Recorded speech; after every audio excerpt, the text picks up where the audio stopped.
तैयार हो जाइए बाजार में आखिरी 1.5 घंटे के एक्शन के लिए। और एक्शन इसलिए जबरदस्त है क्योंकि बाजार है अपनी रेंज से बाहर निकलने की तैयारी करने की कोशिश करता हुआ।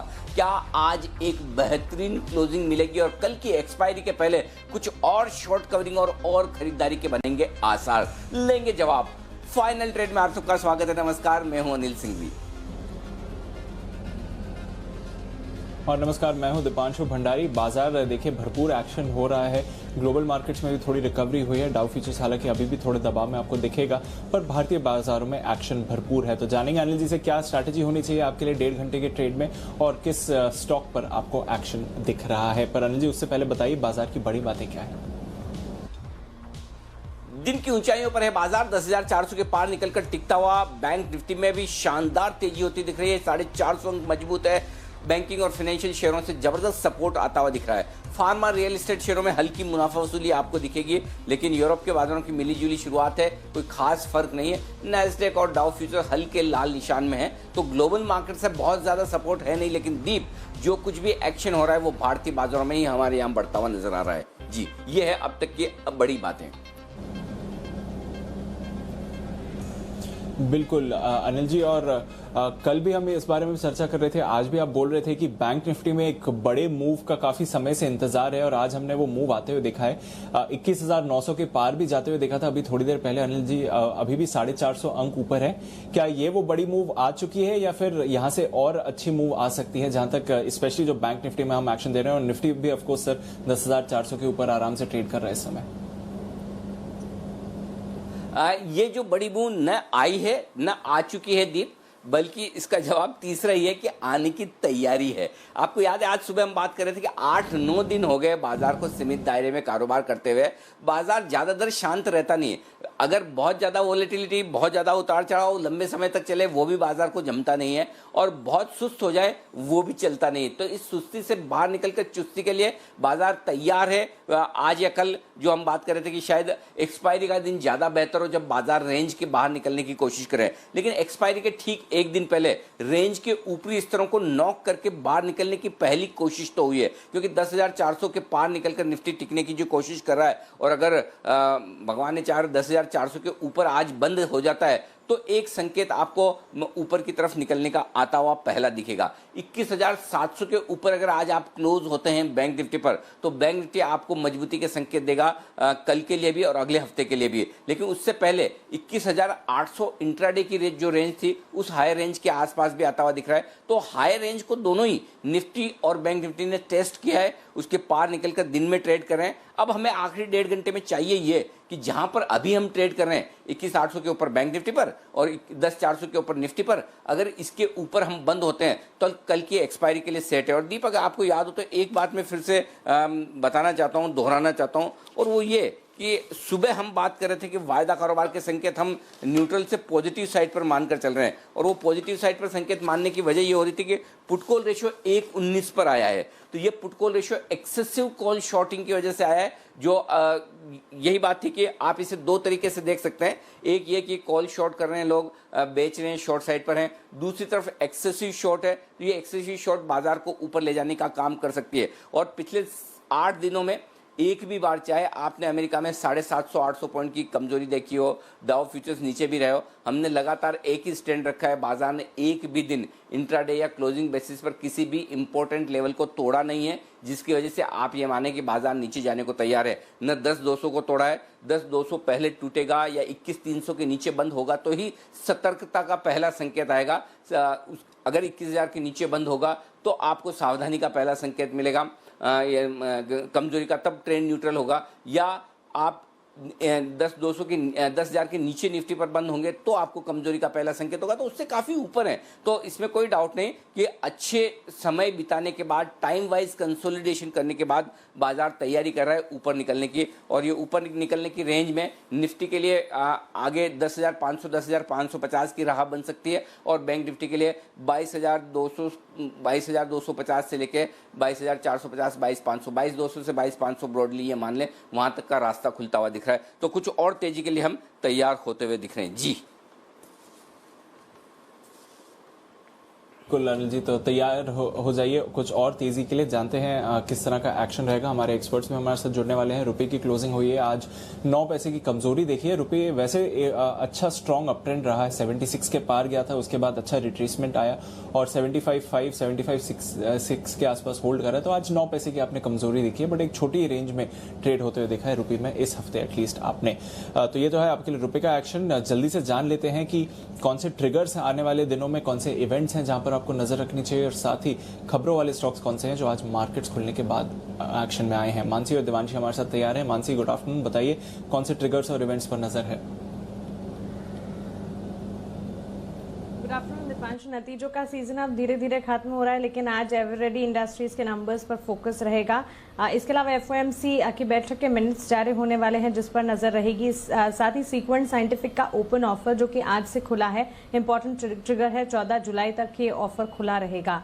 पीएनबी सेविंग अकाउंट की नई दरें आज से लागू हो गई हैं। 0.50 की कटौती, 0.50% की जो कटौती की गई थी वो दरें आज से लागू होते हुए दिखेंगी।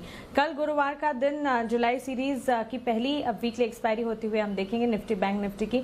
साथ ही टाटा पावर की बोर्ड बैठक है। बैठक में इक्विटी डेट के जरिए फंड जुटाने पर कंपनी सोच विचार करेगी। आरबीआई का 10,000 करोड़ का स्पेशल ओपन मार्केट ऑपरेशन कल से खुलने जा रहा है और ओपन मार्केट ऑपरेशन के जरिए बॉन्ड यील्ड को नियंत्रित करने की कोशिश होगी। इसके अलावा एक्सिस बैंक की एक बोर्ड बैठक होने जा रही है। क्यूआईपी या अन्य माध्यम के जरिए पूंजी जुटाने को लेकर इस बैठक में कंपनी का बोर्ड सोच विचार करेगा। अमेरिका के साप्ताहिक बेरोजगारी के आंकड़े भी कल के दिन आते हुए दिखेंगे और अंत में शुक्रवार का दिन, इस दिन 3 जुलाई अमेरिकी बाजार बंद रहेंगे। साथ ही भारतीय बाजार के लिए बैंक लोन ग्रोथ और डिपॉजिट ग्रोथ के आंकड़े आते हुए हम देखेंगे और नतीजों के लिहाज से वायदा बाजार में सेल के नंबर्स आएंगे और साथ ही कैश में गति के नंबर्स होंगे जो कि फोकस में रहेंगे। बिल्कुल, तो कई सारे ट्रिगर्स हैं आने वाले दिनों में जहां पर आपको नजर रखनी चाहिए। आइए देख लेते हैं कौन से स्टॉक्स आज एक्शन में आए हैं मार्केट्स खुलने के बाद। देवांशी के पास लिस्ट तैयार है। Good afternoon Devanshi. Good afternoon Deepanshu. आज सबसे पहले तो फार्मा कंपनीज पर आप नजर रखिए क्योंकि एलेम्बिक फार्मा कंपनी को एक छोटी दवा है जिसके लिए कंपनी को यूएस एफडीए से मंजूरी मिल चुकी है। ये बैक्टीरिया से जुड़े इन्फेक्शंस के लिए ये दवा है। मैं आपको बता दूं कि पिछले 12 महीने में अगर आप बिक्री देखें यूएस में इस दवा की तो करीब $17 मिलियन की है। तो छोटी दवा है जिसके लिए मंजूरी मिली है। डॉक्टर रेड्डी के लिए एक पॉजिटिव खबर आ रही है जहाँ पे कंपनी ने फूजी फिल्म के साथ करार किया है। ये कोविड-19 से जुड़ी जो दवा है फेविपिराविर, इसके लिए कंपनी को मंजूरी मिली है। अब कंपनी जापान, चाइना और रशिया के अलावा सारे देशों में इस दवा को बना पाएगी और बेच भी पाएगी। डिस्ट्रीब्यूशन की राइट्स भी कंपनी को मिल चुके हैं। कुछ रॉयल्टी और लाइसेंसेस की कीमतें पे करनी होगी कंपनी को और उसके बाद डिस्ट्रीब्यूशन की राइट्स मिल चुके हैं। स्टील स्ट्रिप व्हील्स, आज भी कंपनी को अमेरिका से करीब $1.7 लाख का एक ऑर्डर मिला है। कल भी कंपनी को एक बड़ा ऑर्डर मिलता हुआ दिखा था। इसके चलते पिछले 2 दिन से ये स्टॉक भी फोकस में है। बिल्कुल, तो कई सारे स्टॉक्स हैं जहां पर आपको फोकस करना चाहिए, बट बड़ा फोकस आपका रहना चाहिए बैंक स्टॉक्स पर। वापस 21,900 की तरफ आने की कोशिश कर रहा है इस समय बैंक निफ्टी। 500 से ज्यादा अंकों की तेजी है वहां पर। हमारे गेस्ट भी हमारे साथ जुड़ रहे हैं। राकेश जी, कुणाल जी हमारे साथ हैं, वागले साहब भी हैं, जय ठक्कर और किरण जी भी हमारे साथ जुड़ रहे हैं इस समय। किरण जी, एक्सिस बैंक से शुरुआत करते हैं। टॉप गेनर है इस समय निफ्टी का, शानदार मूव आई है। 5.5% की तेजी हम देख रहे हैं एक्सिस बैंक में और बाकी बैंक्स को इस समय लीड कर रहा है। किस तरह का एक्शन देखेंगे चार्ट्स पर? और तेजी आ सकती है अगर ये शॉर्ट कवरिंग रैली चली तो? आफ्टरनून दीप, आफ्टरनून अनिल जी। जिस तरीके से एक्सिस बैंक ने सवेरे से एक ट्रेंड सवेरे से एक्सिस बैंक ने बहुत ही अच्छा ट्रेंड पकड़ के रखा है। मेरा मानना है कि ये लीड करता नजर आएगा। अगर किसी के लॉन्ग पोजीशन है तो 421 का मेरा स्टॉप लॉस रहेगा। 427 पे ट्रेड कर रहा है। मुझे लगता है कि कल तक 440 के लेवल्स टेस्ट करने चाहिए। अगर हम इंट्राडे चार्ट देखते हैं तो एक ट्रेंड रिवर्सल प्राइस पैटर्न क्या बिल्कुल कगार पे बैठा है। 430 लेवल है। अगर इसके ऊपर चलता है तो वापस एक बार सेकंड ब्रेकआउट मिल जाएगा जिसका टारगेट करीबन 440 से 445 जो कि पिछले जो स्विंग टॉप्स है उसके नजदीक लेके जा सकता है ये काउंटर। बिल्कुल, तो नजर रखिए एक्सिस बैंक पर। डेज हाई के करीब ट्रेड कर रहा है। 5-5.5% की तेजी है उस स्टॉक में। और भी बैंक्स के बारे में चर्चा करेंगे और भी स्टॉक्स के बारे में चर्चा करेंगे, पर पहले बिगुल बजाते हैं जय ठक्कर के लिए छोटा ऑप्शन बड़ी कमाई का।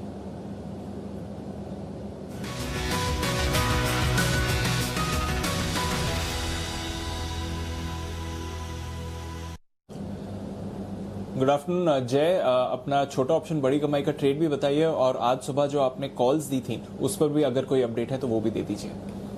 Very good afternoon to Deep and Anil ji. बिल्कुल मैं अपडेट जो देना चाहूंगा वो कल मैंने इनफैक्ट निफ्टी बैंक निफ्टी पे एक पूल कॉल स्प्रेड रेकमेंड किया था 12:30 के शो में। इनफैक्ट उसमें 21,600 का कॉल ऑप्शन लेने की सलाह दी थी और 21,800 का कॉल ऑप्शन बेचने की सलाह दी थी। ये स्प्रेड हमने बिठाया था करीब 80 रुपए के आसपास का हो चुका है 100 करीब 125 का। तो मैं कहूँगा 80 के ऊपर ऑलरेडी 45 पॉइंट्स का तो गेन हो रहा है ट्रेडर्स को। अगर मैं आपको बताऊँ तो करीब 317 के आसपास हमने कॉल खरीदा था 21,600 का, जो भी 421 हो गया है, और हमने 21,800 का 237 पे बेचा था, जो भी 296 हो गया था। नेट देखोगे तो कहीं ना कहीं 45 रुपीज़ का प्रॉफिट हो रहा है निफ्टी बैंक के बुल कॉल स्प्रेड में। और इनफैक्ट हमने जो निफ्टी का बुल कॉल स्प्रेड बनाया था 400 का कॉल ऑप्शन खरीदा था और 11,500 का कॉल ऑप्शन बेचा था। ये हमने बनाया था 30 रुपए के स्प्रेड पे। ये 30 रुपए का हमने स्प्रेड इसलिए बनाया था क्योंकि अगर 10,500 या उसके ऊपर एक्सपायरी आती है दीप तो हमें 70 रुपए का प्रॉफिट होगा। 50-55 रुपए का ये स्प्रेड अब हो चुका है। तो ऑलमोस्ट मैं कहूँगा 1:1 का रिस्क रिवॉर्ड मैच हो रहा है निफ्टी में। वहाँ पे अगर किसी प्रॉफिट बुक करना है तो स्टॉप लॉस ट्रेल करके रखना है, वही स्प्रेड पर तो कर सकते हैं। ये मेरा अपडेट रहेगा निफ्टी और बैंक निफ्टी के कॉल ऑप्शंस की स्ट्रैटेजीज पर। अब जो मेरा बाय रिकमेंडेशन है दीप वो है रिलायंस के 1740 के कॉल ऑप्शन पे। इनफैक्ट मैं कहूँगा दीप के ये पहले हमने दिया था, अनफॉर्चुनेटली हुआ ये कि मार्केट के सेल ऑफ में कल के इसमें एक स्टॉप लॉस हमारा ट्रिगर हुआ, बट मैं कहूँगा कि फिर से इसमें एक ब्रेकआउट देखने मिला है। Overall chart structure, overall pattern इसमें काफ़ी इंटैक्ट है। केवल इतना है कि ये मार्केट के साथ थोड़ा बहुत हमें इसमें एक डिप देखने मिली थी, बट मैं कहूँगा कि 1740 का कॉल ऑप्शन अगर रिलायंस का लेकर चलते तो सही रहेगा। इसमें क्लियरली आज के ट्रेडिंग सेशन में भी ब्रेकआउट देखने मिल रहा है और इसका भाव करीब अगर दीप में देखता हूँ अभी तो मैं कहूँगा कि बहुत ही एक अच्छे लेवल पे है, इसको खरीद कर चलना चाहिए। इसका भाव लगभग अभी मैं देख रहा हूँ दीप तो लगभग 75 के आसपास है। 75 पे इसे खरीदे। हमें अब नीचे स्टॉप लॉस रखना है इसका केवल 60 रुपए पे। 60 का स्टॉप लॉस रहेगा। पहला टारगेट जो हमारा रहेगा, मतलब 15 रुपए का स्टॉप लॉस, पहला टारगेट हमारा रहेगा 90 का 1:1 का रिस्क रिवॉर्ड। दूसरा टारगेट रहेगा मैं कहूँगा 110 का। तो 90 और 110 के लिए 1740 का कॉल ऑप्शन रिलायंस का हम खरीद के चल सकते हैं। तो 75 पे यहाँ पे हम 60 रुपए का स्टॉप लॉस लगाकर चलेंगे। Okay, 1740 eight the money call option खरीदे 75 रुपए में, 60 रुपए का स्टॉप लॉस और 90 रुपए 110 रुपए का टारगेट। जब जनरली कोई भी expert at the money call option दे तो क्या ये समझा जाए कि वो बहुत कॉन्फिडेंट है कॉल को लेकर और बजाय सीधे फ्यूचर्स खरीदने के आप call option eight the money वाला दे रहे हो? आउट ऑफ द मनी देंगे इसका मतलब ये थोड़ा आप शायद उतना कॉन्फिडेंस ना हो, लेकिन क्या eight the money call option देना ये समझना जरूरी है क्योंकि आपने स्टॉप लॉस भी 15 रुपए का ही दिया है, राइट? तो इसका मतलब क्लियर कट है कि आप काफी बुलिश हैं। बिल्कुल अनिल जी, आपने सही एकदम समझा और यही वजह है कि इसमें कहीं ना कहीं कॉन्फिडेंस अनिल जी मेरा बढ़ चुका है। बिकॉज जो हिसाब से एक क्लियरली रिवर्सल आया है आज के ट्रेडिंग सेशन में रिलायंस पे, ऑलरेडी इसका चार्ट पैटर्न काफी इंटैक्ट था और जो हिसाब से रिवर्सल आया और फिर से क्रॉसओवर देखने मिल रहा है कुछ अहम उसकी मूविंग एवरेजेस का, वो देखकर मुझे ऐसा लग रहा है कि ये स्टॉक में प्रीवियस हाइज अब निकल जाएंगे गोइंग फॉरवर्ड इमीडिएट बेसिस पर। तो इसीलिए खरीदने की सलाह है एट द मनी। और स्टॉप लॉस इसलिए छोड़ा दिया Anil ji because just breakout आया है इसका, तो ये बेस्ट रिस्क रिवॉर्ड टाइम है। बिल्कुल, तो ये बेस्ट रिस्क रिवॉर्ड रेशियो आपके लिए बन सकता है। रिलायंस का कॉल ऑप्शन खरीदिए। आइए और क्या क्या खरीदना है, लगातार आपको खरीदने की राय दी है पिछले 2.5-3 महीने से भसीन साहब ने, और अब फिर से हमारे साथ जुड़ चुके हैं, इस वक्त फोन लाइन पर है। आइए बिगुल के साथ करते हैं स्वागत।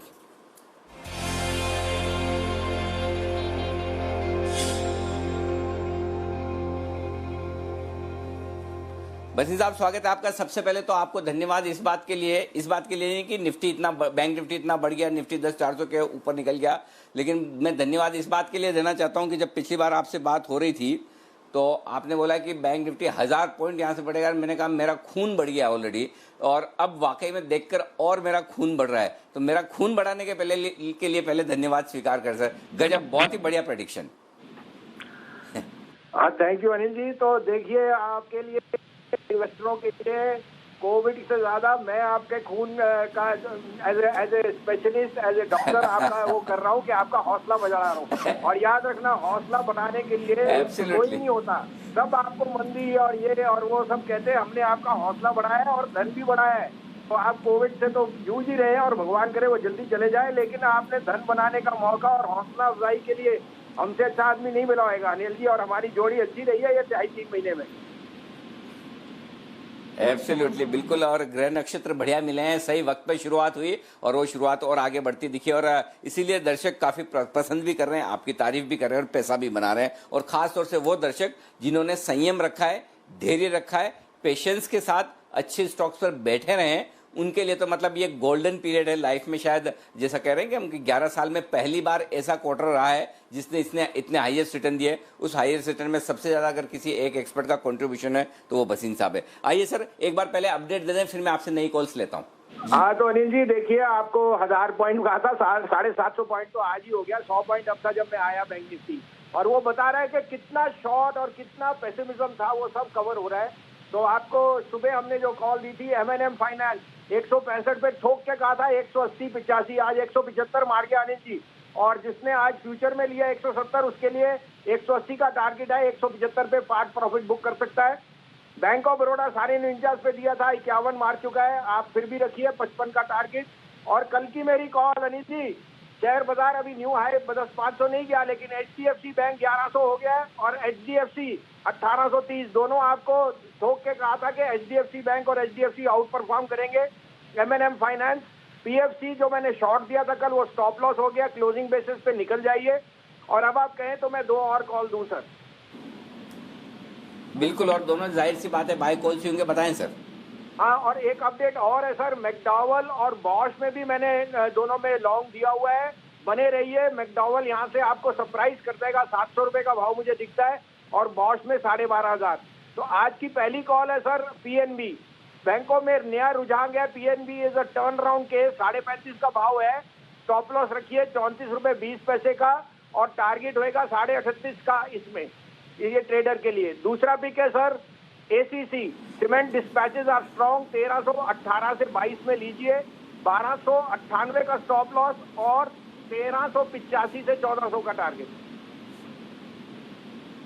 ओके, तो मैं एक बार फिर से दोहरा दूं, PNB खरीदना है आपको 35.5 रुपए के आसपास, 34 रुपए 20 पैसे, 34.20 का स्टॉप लॉस लगाना है, 38 हाफ 38 रुपए 50 पैसे का आपको रखना है यहां पर टारगेट। ACC खरीदना है 1328 रुपए की रेंज में, 1298 ये आपका स्टॉप लॉस का लेवल होगा, और टारगेट बनेगा आपका 1385 से 1400 रुपए का। 2 ही पिक्स है सर? 2 ही है sir.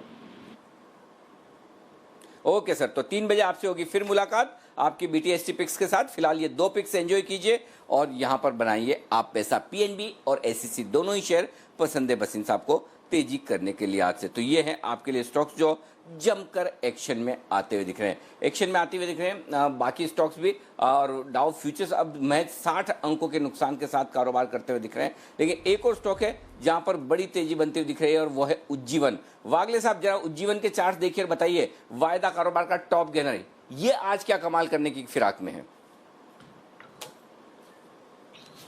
Anil ji, financial stocks में स्ट्रेंथ है, और उज्जीवन में 231, 232 के करंट भाव पे मैं नहीं लूंगा अनिल जी, मैं थोड़ा सा वेट करूंगा। 228, 227 यहाँ पर सही लेवल होगा, या तो फिर 235 के ऊपर, 235 के ऊपर निकलता है तो ये स्विंग लो का एक ब्रेकआउट होगा।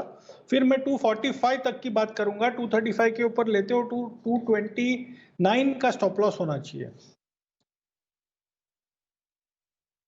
तो अगर 235 के ऊपर लेते हैं तो 229 का स्टॉप लॉस रखकर आपको लेना ठीक रहेगा। एक्सिस बैंक की अभी दीप शुरुआत में बात कर ही रहे थे, यहाँ पर फंड रेजिंग प्रोग्राम है, इसकी वजह से स्टॉक मजबूत है। इंडिया बुल्स हाउसिंग की भी बोर्ड बैठक है फंड रेजिंग को लेकर, अब खाली वो लिमिट अप्रूव करेंगे या कोई इन्वेस्टर आएगा ये कहना थोड़ा मुश्किल है, लेकिन 216-17 के आसपास ट्रेड कर रहा है। बंसल जी की दृष्टि नजर पूरी रहती है बनी हुई आईबुल हाउसिंग फाइनेंस पर। चार्ट देखिए बंसल जी जरा इसके।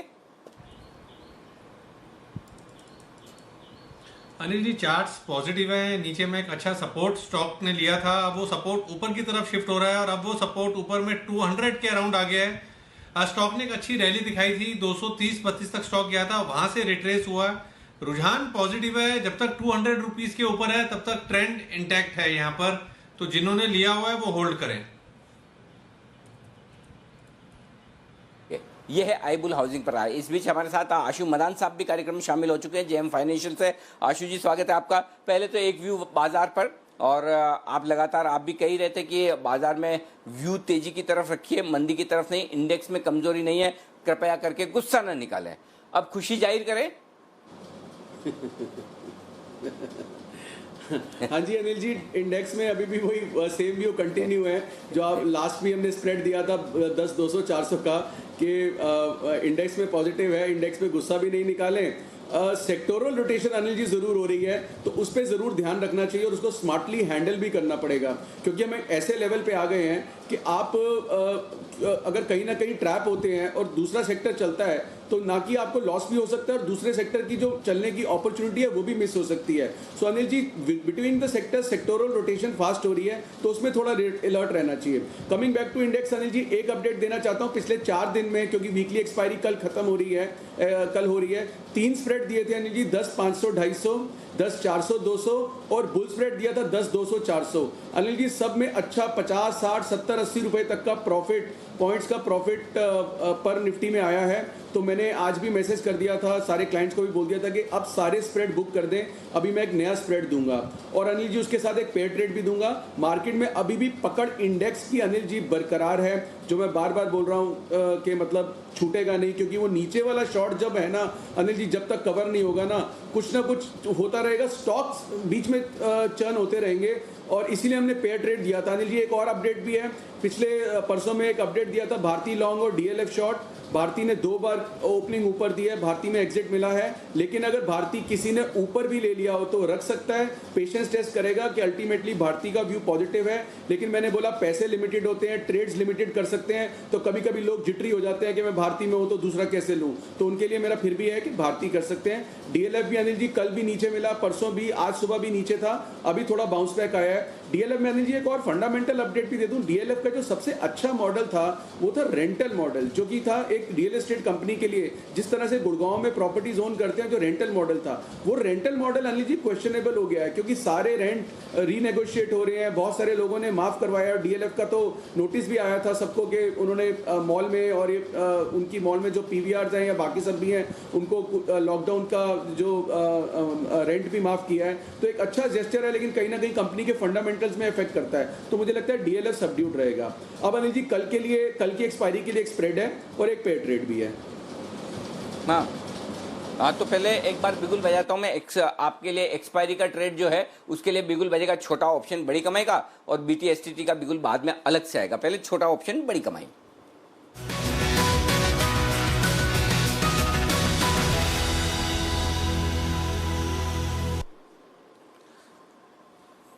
तो स्प्रेड में 2 ही चीजें सबसे बेस्ट है इंडिया में, एक तो आशु मदान साहब और दूसरा भी ए से ही चालू होता है। एनी गेसेस कुणाल जी, राकेश जी, कोई दूसरा कोई गेस कर सकते हैं कि ये सबसे बढ़िया स्प्रेड आशु मदान के अलावा और दूसरा ए से ही होता है?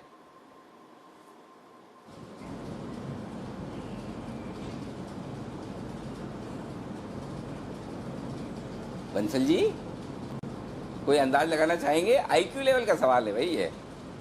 कुणाल जी तो ऐसे नीचे देखना शुरू कर चुके हैं। आइए मैं आपको थोड़ी देर का वक्त देता हूँ, आप आराम से सोचिए, तब तक आप अपना स्प्रेड बनाइए सर। आशु जी। अनिल जी 10,400 की कॉल लेनी है एक, और 10,500 की बेचनी है। 13-14 रुपए का स्प्रेड बन रहा है। 10,400 की एक लेनी है, 500 की 2 बेचनी है कल की एक्सपायरी के लिए। 13-14 रुपए का मैक्सिमम लॉस है अगर 10,400 से नीचे एक्सपायरी होती है, लेकिन उससे पहले बहुत मौके मिलेंगे, और 10,600 तक सेफ है। 10,500 से ऊपर की एक्सपायरी नहीं लगती अनिल जी, मुझे लगता है 450 से 500 के कहीं बीच में एक्सपायरी हो सकती है, लेकिन हो नहीं पता। अगर ऊपर यहाँ से 30-40 पॉइंट भी जाता है या यहीं पे भी रहता है, तो ये स्प्रेड भी अपने को 30-40 रुपए का प्रॉफिट अनिल जी शांति से दे सकता है। तो मुझे लगता है कि ये स्प्रेड बना के कल की एक्सपायरी के लिए बैठ जाना चाहिए और निफ्टी की चिंता नहीं करनी चाहिए। ओके, तो ये 14 रुपए में आपके कॉस्ट ये स्प्रेड बन जाएगी। 10,400 का एक कॉल ऑप्शन ले लीजिए, 10,500 के 2 बेच दीजिए, और 14 रुपए की कॉस्ट में, और मुनाफा हाईएस्ट 10,500 के आसपास बन जाएगा। Right sir? बिल्कुल बिल्कुल अनिल जी, 10,500 के पास हाईएस्ट बन जाएगा, 10,450 के पास भी अच्छा प्रॉफिट आएगा। तो मतलब अनिल जी ये स्प्रेड बहुत ही सेफ भी है, क्योंकि आज का और कल के रनअप के बाद जहां पे हम खड़े हुए हैं तो अब मुझे इतना ज़्यादा ऊपर का वो नहीं लगता, लेकिन वो व्यू माइल्डली पॉजिटिव है। शॉर्ट कवरिंग जो आपके पाले वाली शॉर्ट कवरिंग है बैंक निफ्टी में ज़्यादा आ सकती है अनिल जी, और निफ्टी में कम आ सकती है। तो हो सकता है बैंक निफ्टी ज़्यादा फायरवर्क्स दिखाए, पर निफ्टी भी साथ में स्ट्रांग ही है अनिल जी, क्योंकि निफ्टी बैंक निफ्टी से ज़्यादा शॉर्ट है अगर सिस्टम में देखेंगे तो इसलिए मुझे दोनों ही इंडेक्स स्ट्रांग लगते हैं। बट बैंक निफ्टी आपका एरिया है तो आपने वो पकड़ा ही हुआ है।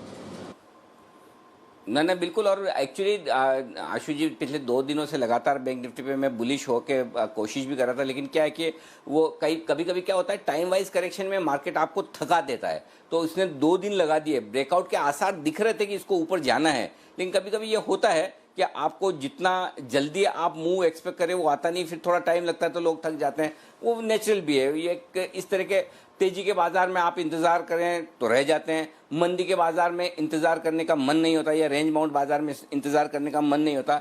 अच्छा, आप में से कोई अंदाज लगा पाया या फिर मैं ही बता दूं?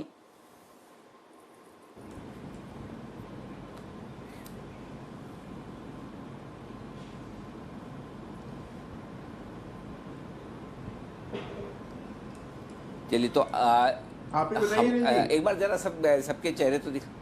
अच्छा, अरे इससे ज्यादा तो हमारे दर्शकों ने अंदाजा लगा दिया कि सबसे ज्यादा फेमस अगर कोई दूसरा स्प्रेड है आशु बदान जी के अलावा तो अमूल बटर का स्प्रेड है। कम से कम 25-50 में से तो अब तक आ चुके हैं। इतना बढ़िया हिंट दिया आप लोगों ने, मिस कर दिया। हिंदुस्तान में 2 ही स्प्रेड फेमस है, ट्रेडर्स के बीच में आशु जी का और बच्चों के बीच में अमूल बटर का। चलिए, कभी कभी आपको ये लग भी सकता था कि खाने पीने की चीज़ों की भी बात हो सकती है, लेकिन बात कहीं से कहीं भी पहुंच सकती है। आइए अगला बिल्कुल आशु जी के लिए, और वो है BTST का, जो जहां पर आशु जी आपको देने वाले हैं एक पेयर ट्रेड।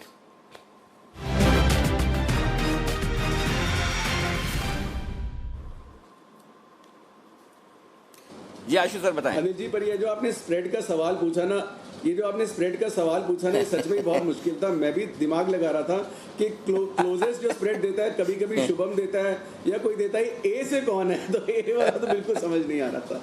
सो अनिल जी, बैंकिंग में अनिल जी ICICI बैंक में पहले अनिल जी मैं ICICI बैंक के बारे में बोल दूं।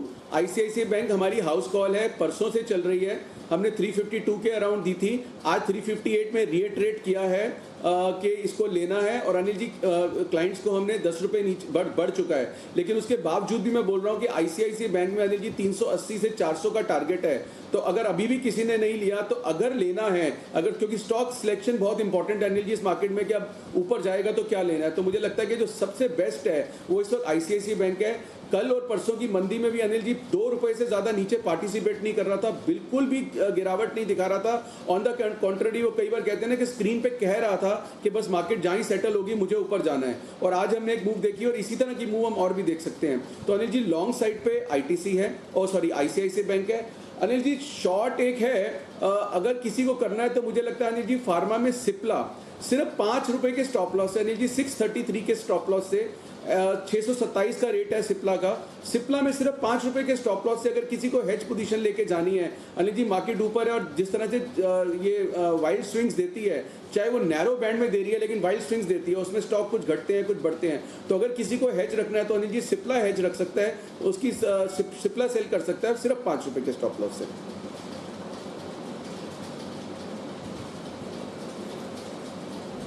एक पेयर ट्रेड बन रहा है आपके लिए। ICICI बैंक के फ्यूचर्स खरीदिए, सिप्ला के फ्यूचर्स बेचिए, और सिप्ला के फ्यूचर्स में सिर्फ 5 रुपए का स्टॉप लॉस रखिए अपने सेलिंग प्राइस से, और फिर ये एक पेयर ट्रेड आप कर सकते हैं। ICICI बैंक अच्छी रफ्तार पकड़ रहा है, एक्सेस टॉप गेनर है, पर ICICI की भी गेन्स अच्छी आ रही हैं। पर चलिए 2:30 बज रहे हैं, बाजार गर्म हो रहे हैं, जान लेते हैं कि अनिल जी की स्ट्रैटेजी क्या है इस समय।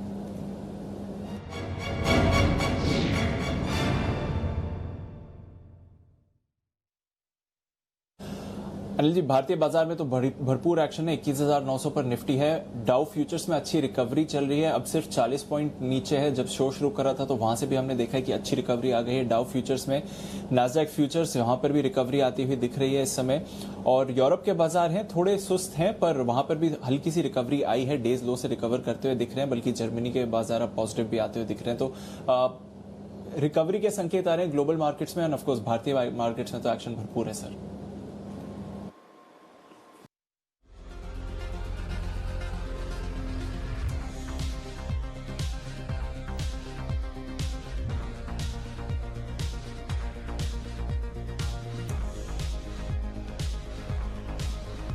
ओके तो दीप, पहले तो कि 10,400 के पार निकलकर हम टिक रहे हैं, ये एक अच्छा संकेत है, पॉइंट नंबर 1। पॉइंट नंबर 2, 1.19 का पुट कॉल रेशियो आपको हमेशा कंफर्ट देगा कि लॉन्ग साइड पर आप ज़्यादा कंफर्टेबल हैं। एक्सेस शॉर्ट्स हम आज सुबह ही बात कर रहे थे, कॉल राइटिंग ज़बरदस्त हो चुकी है, 10,400, 10,500, 10,300 पर भी इवन, तो वो कॉल राइटर्स थोड़े से ट्रैप होते हुए दिख रहे हैं। तीसरी बात, अब बचे हुए समय के लिए आपके लिए 10,400 सबसे अहमियत वाला लेवल है, और जिस तरह के आंकड़े बन रहे हैं हो सकता है आपको आज फाइनली 10,400 के ऊपर की क्लोजिंग मिल जाए। 10,400 की क्लोजिंग की क्या अहमियत है? आज 17 लाख शेयर पुट में जुड़े हैं, टोटल मिलाकर हैं 26 लाख शेयर, और 10,400 के कॉल पर हैं लगभग 33 लाख शेयर जो आपके शॉर्ट है। तो जाहिर सी बात है कि इन लोगों को शॉर्ट कवरिंग करनी है, प्लस 17 लाख शेयर 10,300 के, तो कुल मिलाकर 10,400 के ऊपर आप हैं, तो 50 लाख शेयर शॉर्ट पर जो हैं वो रिस्क पर आ गए हैं। तो ये अब आपको 10,400 के ऊपर की क्लोजिंग देने की कोशिश करेंगे शॉर्ट कवरिंग की वजह से, पॉइंट नंबर 1। दूसरा पॉइंट, अगर 10,471 के ऊपर की क्लोजिंग मिल जाए तो आपकी तो लॉटरी लग जाएगी। और ये लॉटरी क्यों लगेगी मैं बता देता हूँ। अब तक जब भी आपने 24 मार्च को 7,510 का जो लो देखा, वहां से नॉन स्टॉप जो तेजी हुई है, 10,471 23 जून का आपका हाईएस्ट क्लोजिंग है 10,471। अगर इसके आसपास या इसके ऊपर अगर आप क्लोज हो जाएं तो फिर आप और नई तेजी के लिए तैयार होते हुए दिख रहे हैं। तेजी का रुझान तो बरकरार है ही है, कंसोलिडेशन से बाजार ब्रेकआउट देने की कोशिश भी कर रहा है। और आपने देखा होगा पिछले 7-8 ट्रेडिंग सेशन से एक भी बार हमने ये नहीं कहा कि शॉर्ट करने जैसा बाजार है, लगातार हमने ये स्टैंड रखा कि गिरावट में खरीदारी करना है। कोई भी अहम लेवल बाजार नहीं तोड़ रहा है, न डाउ फ्यूचर से घबराई है, न डाउ के 700, 800, 1000, 1700, 1800 पॉइंट की भी जो क्लोजिंग मिली है वो नीचे की तरफ, उससे डरने की जरूरत है। तो कुल मिलाकर रेंज और ट्रेंड दोनों ही इंटैक्ट है ऊपर की तरफ। ये हो गया आपके लिए। तो अब 10,400 आपके मेंटेन होता है और होना चाहिए। ऊपर आप 10,475, 10,500 तक जाने को तैयार हैं आज के सेशन में, और वहां पर आपको प्रॉफिट बुक करना है, पॉइंट नंबर 1। अब आइए बैंक निफ्टी पे, 21,800, 22,000 की रेंज, ये वो रेंज है जो प्रॉफिट बुकिंग के लिहाज से इंपॉर्टेंट लेवल है। अब फ्रेश खरीदारी अगर आपको बैंक निफ्टी में करनी है तो 22,000 के ऊपर ही करनी है, 22,000 के नीचे नहीं। और उसका रीजन मैं बताता हूं कि 22,000 के लेवल पर 9 लाख शेयर हैं कॉल्स में, हाईएस्ट ओपन इंटरेस्ट में। अब दीप ध्यान से सुनिएगा, ध्यान से सुनिएगा, 22,000 के ऊपर बैंक निफ्टी निकला ज्यादा से ज्यादा 22,050। ये 50 पॉइंट बैंक निफ्टी में हमेशा आपके लिए इतनी सी रिस्क आपको लेके चलने पड़ते। 22,050 को बैंक निफ्टी ने पार किया 3 बजे के पहले और टिक गया 2-4-5 मिनट। तो ये 22,250, 22,300 आज ही होने की तैयारी में, क्योंकि 22,000 के ऊपर जो एग्रेसिव बैंक निफ्टी में शॉर्ट कवरिंग आएगी आप देखते रह जाएंगे। क्यों देखते रह जाएंगे उसकी वजह बता दूं। ऐसा नहीं कि मुझे बैंक निफ्टी पसंद है, राशि सर कह रहे हैं इसलिए कि 22,000 के कॉल ऑप्शन में 9 लाख शेयर हैं, और 9 लाख शेयर ये, और 21,500 के 4 लाख शेयर, कुल मिलाकर 13 लाख शेयर। 13 लाख शेयर अगर रिस्क पर आ गए बैंक निफ्टी में तो फिर आप सोच सकते हो कि 13 लाख में से शेयरों में से 3-4-5 लाख शेयर भी अगर शॉर्ट कवरिंग के लिए तुरंत आ जाते हैं ना, तो 200, 250, 300 पॉइंट बढ़ने में बैंक निफ्टी में कहाँ वक्त लगता है। तो प्लीज एक काम करिएगा, मेरे कॉल का इंतजार न करें कि कल के 2000 में आपको बताऊं, जो भी करूं हो सकता है आपके 21,500 के कॉल ऑप्शन में परसों जो मैंने दिया था अगर पैसे ना बनाऊं, कुछ लोगों ने कहा था कि हमारे बन गए 2000, कुछ लोगों ने जो इंतजार किया हो सकता है उनके ना बने हो। थोड़ा बहुत डिसिप्लिन अपने को रखना भी पड़ता है, थोड़ा बहुत एंट्री एग्जिट का आइडिया आपको भी लेना पड़ता है, लेकिन फिर भी नहीं बने हो तो वो इंतजार करें। 22,000 के पार निकलकर टिकते ही 22,000, 22,050 की रेंज को बैंक निफ्टी अगर तोड़ता है और ऊपर भागता है तो 200-250 पॉइंट आपके चुटकियों में बन जाएंगे, आपका प्रॉफिट बन जाएगा। बिल्कुल निश्चिंत रहिए, ये बाजार करने को तैयार बैठा है, इसलिए मैं आपको अभी से बता रहा हूँ। बाकी अगर 3 बजे के बाद हो तो छोड़ दीजिए, 3 के पहले पहले हो तो ही करिए, और अदरवाइज आप एक बार प्रॉफिट बुक 22,000 के आसपास अगर पहले का नीचे का लिया हुआ है, अगर आपने समझो 22,500 का पुट लेके कॉल लेके रखा है, 21,500 का माफ कीजिएगा, 21,500 का परसों आपने कॉल ऑप्शन लिया है, तो प्रॉफिट बुक कर लीजिए, शांति से बैठिए, आपका पैसा बन रहा है। लेकिन ओवरऑल यहाँ से 22,000 के लेवल पर मेरी नजर है, अगर अभी खरीदना ही है कुछ तो अभी मैं निफ्टी खरीदने में ज़्यादा कंफर्टेबल हूँ बैंक निफ्टी के बजाय। निफ्टी में मुझे रिस्क रिवॉर्ड रेशियो फेवरेबल ज़्यादा नजर आ रहा है। 10,375 के स्टॉप लॉस से खरीदा जाए, 10,450 10,475 के टारगेट के लिए बचे हुए समय के लिए बैंक निफ्टी में खरीदारी की जा सकती है। बैंक निफ्टी में खरीदारी हम 22,000 के ऊपर ही करेंगे। जी दीप। ओके, निफ्टी में खरीदारी की जा सकती है। बैंक निफ्टी में जैसे कि अनिल जी ने कहा कि आप फिर 22,000 के ऊपर जाए तो एक अपॉर्चुनिटी मिलती है 200-250 पॉइंट की तेजी के लिए, पर निफ्टी में आप इन लेवल से खरीदारी कर सकते हैं। अच्छी तेजी के लिए तैयार है बाजार। चलिए देखते हैं आखिरी 1 घंटे में कैसा एक्शन रहता है, पर एक्शन भरपूर है आज ऑटो स्टॉक्स में और कई सारे सेल्स के नंबर्स आ रहे हैं। अभी थोड़ी देर पहले हीरो मोटो के भी जो ऑटो सेल्स के नंबर्स हैं वो भी आपने आते हुए देखे और अच्छी सेल्स थी। लगभग 4,57,000 यूनिट्स की बिक्री आई है और अनुमान से तो काफी बेहतर ही आई है। तो हीरो मोटो से अच्छा प्रदर्शन। बाकी ऑटो सेल्स कैसी रही हैं, कुछ जो बाकी है वहां पर क्या अनुमान है? रिसर्च तैयार है कुशल के पास। कुशल बताइए, हीरो मोटो का तो अनुमान से बेहतर आया नंबर्स और इसलिए हमने देखा कि एक स्पाइक भी आया स्टॉक में, बट बाकी कंपनीज की परफॉर्मेंस कैसी रही है? बिल्कुल दीपांशु, इनफैक्ट हीरो मोटोकॉर्प तो मेरे को बहुत सरप्राइजिंग लगा। 4,20,000 यूनिट्स हम लोग एक्सपेक्ट करके चल रहे थे। 4.5 लाख यूनिट्स जो है कंपनी ने जून महीने में बेचे हैं और मंथ ऑन मंथ अगर तो 4 गुना सेल्स जो है आपको जून महीने में आती हुई दिखी हीरो मोटोकॉर्प में। तो अनुमान से डेफिनेटली बेहतर नंबर्स आपको इसमें देखने को मिले हैं। साथ ही जून महीने की बिक्री के और ये थे जून महीने की बिक्री के और यहाँ पर नंबर्स इनलाइन आते हुए नजर आए। हमारा अनुमान करीब 50% सालाना आधार पर बिक्री घटने का था, उसके मुकाबले 54 और 57,428 यूनिट कंपनी ने जून महीने में बेचे हैं और साथ ही अगर आप देखें कंपनी के एक्सपोर्ट भी करीब 56% बेचते हुए नजर आए थे। साथ ही एक्सपोर्ट अगर आप देखें तो ट्रैक्टर सेगमेंट से डेफिनेटली बेहतरी के साइन नजर आ रहे हैं और यहाँ पर आप आज सुबह ही आपने इनके नंबर्स देखे तो 21% का उछाल इनके नंबर ऑफ यूनिट्स सोल्ड जो है जून महीने में हमें देखने को मिली।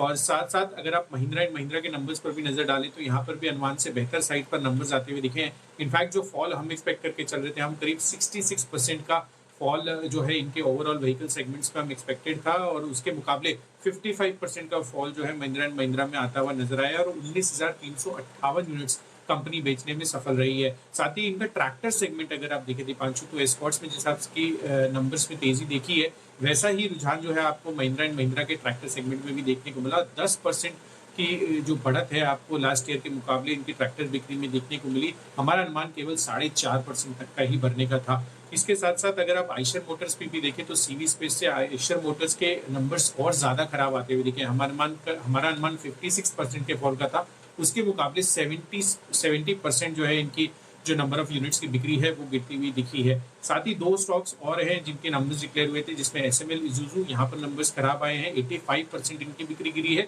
और अतुल ऑटो यहाँ पर भी 72% का फॉल आपको जून महीने के बिक्री आंकड़ों में आता हुआ नजर आया।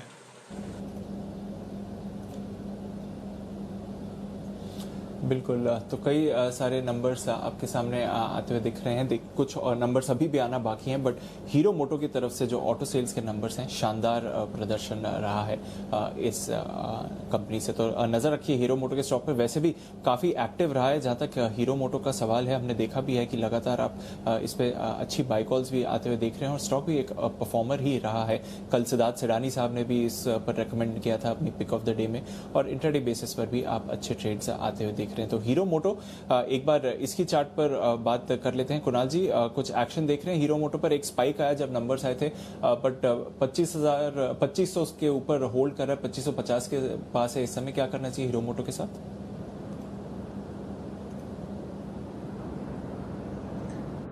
देखिए, स्ट्रक्चर अच्छा है दीपांशु, आउट परफॉर्म कर रहा है स्टॉक और अभी कुछ मिनटों पहले मैं और राकेश जी हीरो मोटोकॉर्प की ही चर्चा आपस में कर रहे थे। मुझे स्ट्रक्चर अच्छा लगता है। केवल एक मामूली से अड़चन है 2550 से लेकर 2570 के दरमियान और ये लेवल्स पार हो जाएंगे तो मुझे लगता है कि दोबारा से इसमें मोमेंटम बनता हुआ दिखेगा। टीवीएस मोटर्स में भी आज शानदार मोमेंटम बन रहा है, तो पूरा स्पेस काफी पॉजिटिव लग रहा है और हीरो मोटोकॉर्प 2575 के ऊपर डेफिनेटली बाय बनेगा।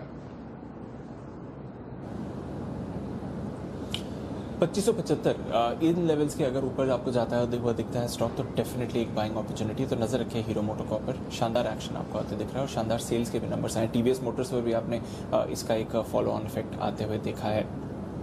पर कई और स्टॉक्स हैं जहां पर भरपूर तेजी इस समय बन रही है और वहां पर आपको एक्शन रखना चाहिए। LIC हाउसिंग फाइनेंस, वागले साहब यहां पर नजर डालिए, कुछ अच्छे मूव्स आ रहे हैं, बाकी भी NBFCs अच्छा परफॉर्म कर रही हैं। LIC हाउसिंग फाइनेंस यूजुअली इतनी स्ट्रॉन्ग परफॉर्मेंस नहीं देता है, पर 4-4.5% ऊपर है इस समय ये स्टॉक। यहाँ पर कोई ट्रेड है या फिर आज की अप मूव हो चुकी है? नहीं दीपांशु, आज की अपमूव हो चुकी है। अगर ये 278 के पार निकलता है फिर एक फ्रेश 3-4% की अपमूव होगी। फिर मैं कहूँगा 278 से लेकर 286, 287 तक जा सकता है। फिलहाल ये 278 का एक स्ट्रॉन्ग बैरियर है जो क्रॉस करने के बाद ही लेना चाहिए।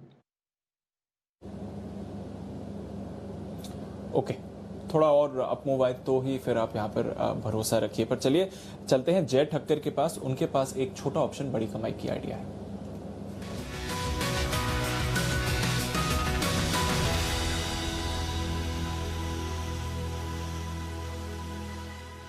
बताइए जय, कौन से स्टॉक पर नजर है? वेल दीप, मैं एक बात से सहमत हूँ जो अनिल जी कह रहे थे कि फाइनेंशियल स्टॉक्स काफ़ी अच्छे कर रहे हैं यहाँ से, और मुझे भी ऐसा लग रहा है करेंगे। और उसमें से जो मैं बाय रिकमेंडेशन दे रहा हूँ वो है HDFC लिमिटेड का 1850 का कॉल ऑप्शन खरीदने की सलाह है, जो अभी करीब 58 रुपीज़ के आसपास ट्रेड कर रहा है। मैं कहूँगा दीप इसमें एक छोटा सा स्टॉप लॉस लगा है, पहले लेवल्स दे दूँ। 58 पे हमें खरीदना है, 46 का स्टॉप लॉस रहेगा। मतलब केवल मैं कहूँगा कि 12 रुपये का एक स्टॉप लॉस रहेगा 48 के स्टॉप लॉस के साथ अगर हम खरीदते तो 46 के स्टॉप लॉस के साथ, सॉरी। एंड ऊपर में जो टारगेट दीप मुझे नजर आ रहा है, पहला वाला टारगेट रहेगा इसका 73 का, दूसरा टारगेट जो बनकर आ रहा है वो 83 है। सो लगभग 73 एंड 83 ये दो टारगेट्स के लिए HDFC लिमिटेड का 1850 का कॉल खरीदना है। कारण ये है कि इसमें एक डबल बॉटम पैटर्न फॉर्म हुआ है, 50 डेमा के ऊपर फिर से चला है, लॉन्ग बिल्डअप हो रहा है स्टॉक में। और आज के ट्रेडिंग सेशन में अगर आप देखें तो बहुत ही शानदार मूव है। मुझे लग रहा है कि ये मोमेंटम अब दीपांशु, मैं कहूँगा कि 1875 से लेके 1900 तक कोई रेजिस्टेंस नहीं दिख रहा है स्टॉक में। पहला 1875 का एक रेजिस्टेंस है, उसके बाद 1900।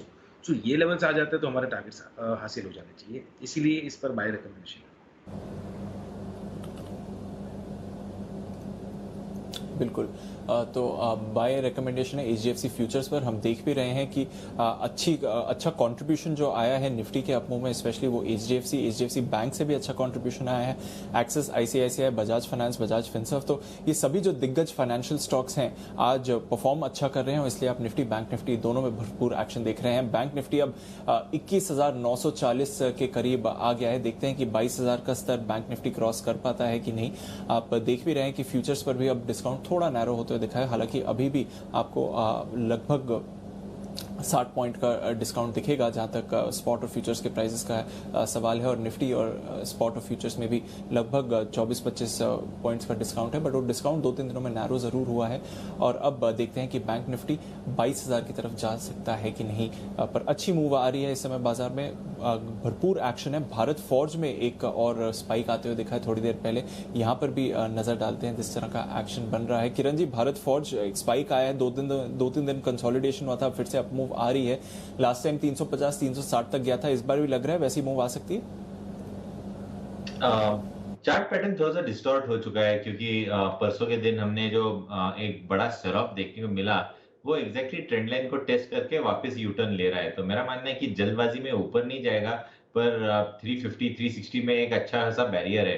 तो मेरा मानना है कि जिनके पास अगर कोई लॉन्ग पेशेंस है तो 330 का ट्रेलिंग स्टॉप लॉस लगा के होल्ड कीजिएगा। 350, 355, 360 ये 3 लेवल्स रहेंगे जहां पे रिव्यू लेना चाहिए। अभी ऐसा कोई पैटर्न नहीं है जहां पे ओवर एग्रेसिव स्टॉक में होना चाहिए। ओके, देखते हैं, थोड़ी ऊपरी स्तरों पर रेजिस्टेंस आएगी भारत फोर्ज के लिए, बट अभी जो स्पाइक आया है उस पर आप देख रहे हैं कि स्टॉक पर भरपूर एक्शन है। एक्शन कई और स्टॉक्स में आपको आज देखने को मिल रहा है। एक स्टॉक है जिसके बारे में हम कई बार चर्चा कर चुके हैं और कुणाल जी के पोर्टफोलियो में भी है, GMM फोल्डर। यहाँ पर हमने देखा है सुबह एक अच्छा स्पाइक आया था, उसके बाद एक रेंज में भी आ गया है स्टॉक। पिछले कुछ महीनों से काफी एक्टिव रहा है और हमने एक अच्छी रैली भी आती हुई देखी है पिछले 1-1.5 महीने में स्टॉक में। क्या है ट्रिगर्स जिसकी वजह से हम देख रहे हैं कि अच्छी तेजी आ रही है? 18-20% स्टॉक चढ़ा है पिछले 3 महीनों में, 6 महीनों में हम देखें तो डबल से ज्यादा हो गया है। रिसर्च तैयार करी है पूजा त्रिपाठी ने। पूजा, बताइए क्या ट्रिगर्स दिख रहे हैं GMM फोल्डर के लिए? काफी सारे फिगर्स हैं दीपांशु। पहले तो आपको बता दें कि 3 महीने में अगर बात करें तो शेयर ने 18% का रिटर्न दिया है। पिछले 6 महीनों में 124% तक की तेजी इस स्टॉक में देखने को मिल चुकी है। वजह काफी सारी हैं। पहला तो यह है कि चीन और भारत के बीच जो दिक्कतें चल रही हैं और जिस तरह से बड़े पैमाने में मैन्युफैक्चरिंग को अब चाइना से इंडिया में शिफ्ट करने की बात की जा रही है और भारत को आत्मनिर्भर भारत बनाने की बात की जा रही है, उससे जितनी भी केमिकल और फार्मा कंपनी है स्पेशली इस स्पेस की, इनको काफी ज्यादा फायदा होने की बात की जा रही है। और जीएमएम फॉडलर भी इसी कारोबार से जुड़ी कंपनी है। केमिकल और फार्मा इंडस्ट्री के लिए ये जीएल इक्विपमेंट बनाती है, यानी कि ग्लास लाइन इक्विपमेंट बनाती है और इस सेगमेंट में कंपनी मार्केट लीडर है। ये तो हुई एक वजह। अब दूसरी वजह यह है कि जिस सेगमेंट में ये इस वक्त काम कर रही है उसमें सिर्फ गिन के 3 बड़े प्लेयर्स हैं भारत में और इसमें से ये जो कंपनी है ये मार्केट लीडर है। 50% मार्केट शेयर के साथ ये कंपनी लीडरशिप पोजीशन भी इंजॉय करती है और बड़े बड़े क्लाइंट बेस भी इनका काफी अच्छा है। अगर फार्मा कंपनियों में बात करें तो सिप्ला, सन फार्मा, डॉक्टर डिवीज लैब जैसे क्लाइंट्स हैं इनके पास। और केमिकल में भी पीआई इंडस्ट्रीज, यूपीएल, आरती इंडस्ट्रीज जैसे कुछ बड़े नाम हैं जो कि इनके क्लाइंट बेस में शामिल भी हैं। जो मार्केट साइज है इस प्रोडक्ट का वो अभी फिलहाल 800 करोड़ है और FY23 में 1200 करोड़ तक की मार्केट साइज होने का अनुमान है।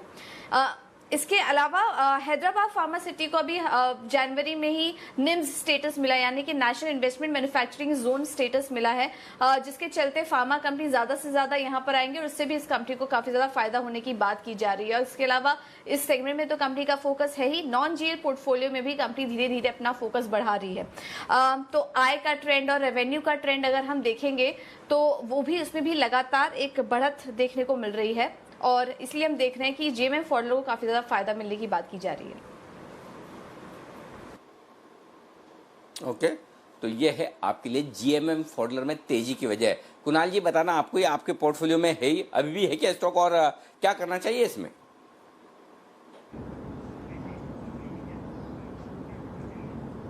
अनिल जी देखिए, बिल्कुल मेरे पोर्टफोलियो में मौजूद है और ये स्टॉक जो है मुझे लगता है अनिल जी 6,000 रुपए के लेवल्स इसमें आते हुए दिखेंगे। लेकिन अनिल जी हाल फिलहाल में इसमें एक बड़ी रैली बन गई है, तो मेरी राय सबको ये है कि जो कि नया खरीद इसमें करना चाहते हैं, काफी लोग ट्विटर पे भी पूछते हैं अनिल जी, मेरी राय ये है कि इसमें डिक्लाइंस पर बाय करें। अगर ये स्टॉक आपको किसी करेक्शन में 3700 के आसपास, 3800 के आसपास करेक्शन में मिले तो वहां पर इसको अक्यूमुलेट करें। इस स्टॉक में मेरा टारगेट 6,000 रुपए का है, टाइम फ्रेम कोई 1.5 साल का है, तो मुझे लगता है कि यहां से भी 40 से 50% की तेजी बनेगी। डिक्लाइंस पर बाय करें, ज्यादा बेहतर रहेगा। ओके, ये है आपके लिए राय।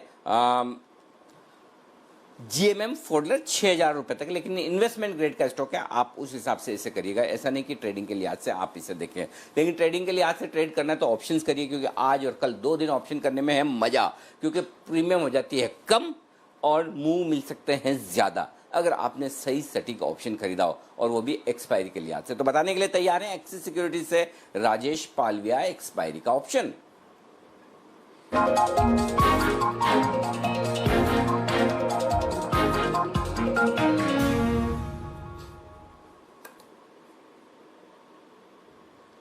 बताएं राजेश जी।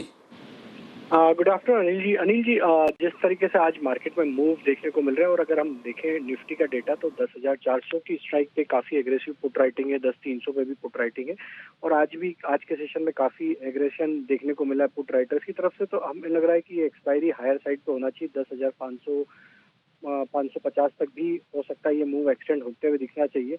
तो लॉन्ग साइड पे ट्रेड ही सजेस्ट करेंगे और हमें लग रहा है कि बैंक निफ्टी भी यहाँ से एक अच्छा मूव दिखा सकती है, क्योंकि एक अच्छे लेवल के आसपास अब ट्रेड कर रहा है और यहाँ से लग रहा है मेक और ब्रेक लेवल है जो कि 22,000 का लेवल है। तो पहला ट्रेड जो रहेगा निफ्टी में हम 10,500 का कॉल ऑप्शन बाय करने की सलाह देंगे, जो कि अभी करीब ट्रेड कर रहा है 27-28 रुपए के आसपास। तो ये बाय करना है कल की एक्सपायरी का। इसमें स्टॉप लॉस रखना है 12।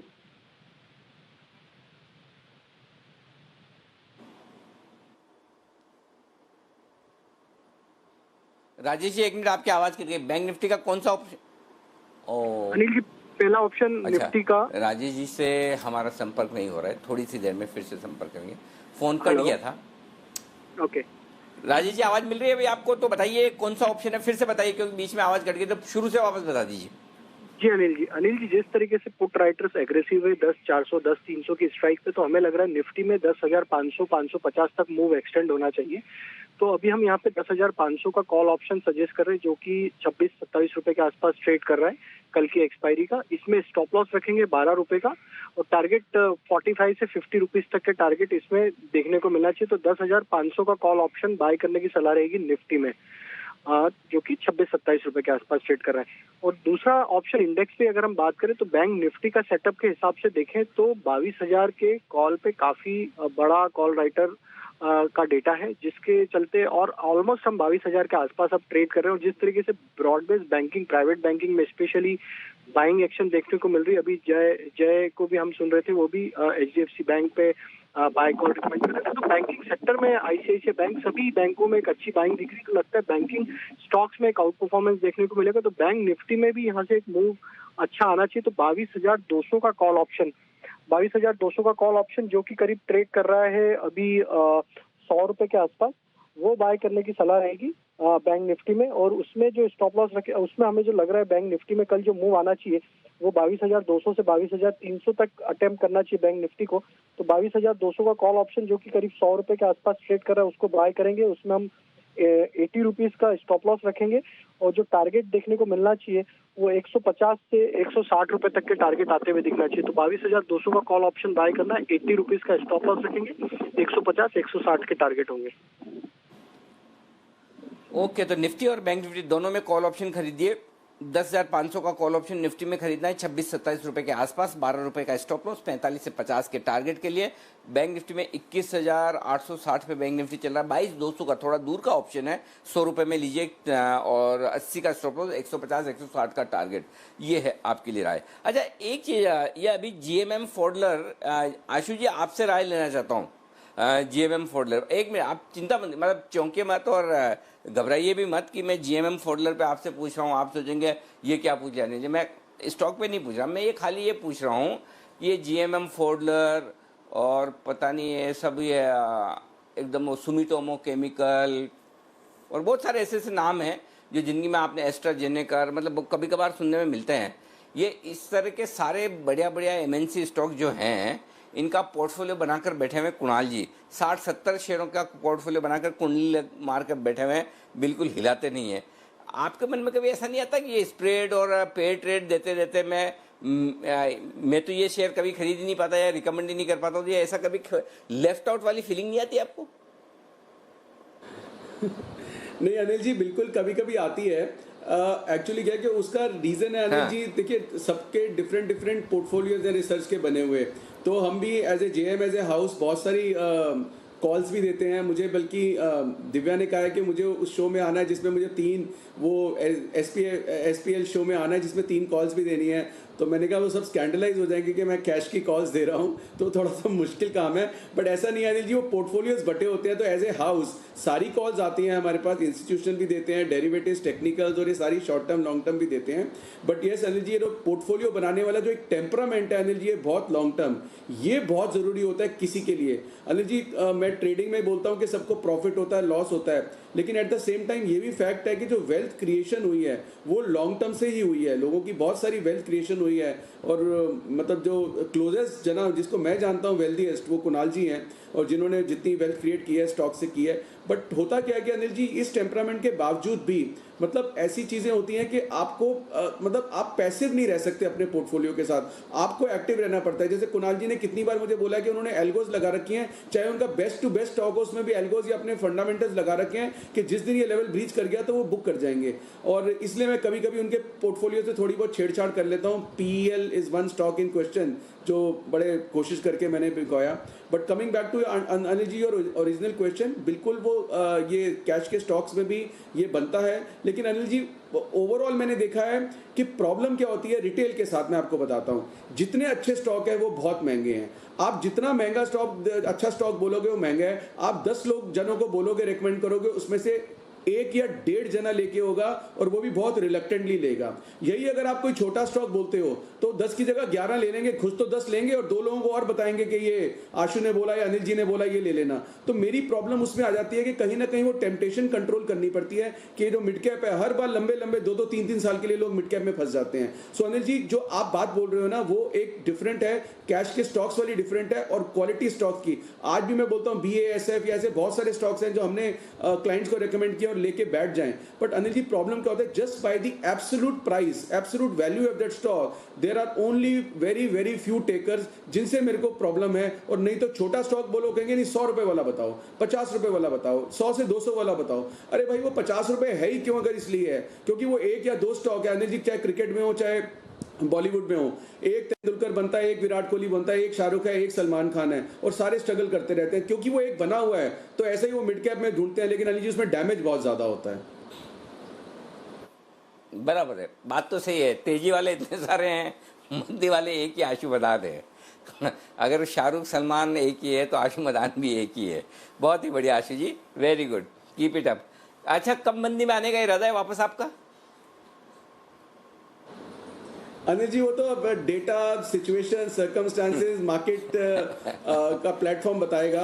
मतलब ऐसा कोई प्री डिटरमिनेड मंदी नहीं है अनिल जी। चलिए बहुत बढ़िया। तो ये है राय आशीष सर की इस वक्त। HUL और कुछ FMCG कंपनियों से रिलेटेड कुछ इंटरेस्टिंग रिसर्च देवांशी के पास है, आइए जानते हैं। देवांशी बताइए। अनिल जी कल HUL का AGM था और मैनेजमेंट का ये कहना था कि फिलहाल जिस तरह से लॉकडाउन चल रहा है, पेंडेमिक है, तो इसके चलते इनकी जो एसेंशियल आइटम्स की जो बिक्री है वो जारी तो है, लेकिन आगे चल के जो खर्च है वो काफ़ी बढ़ते हुए दिख रहे हैं। लॉजिस्टिक्स खर्च काफ़ी बढ़ते हुए दिख रहे हैं और अन्य जो ऑपरेशनल खर्च है उसमें काफ़ी ज़्यादा बढ़ोतरी होती हुई दिख रही है।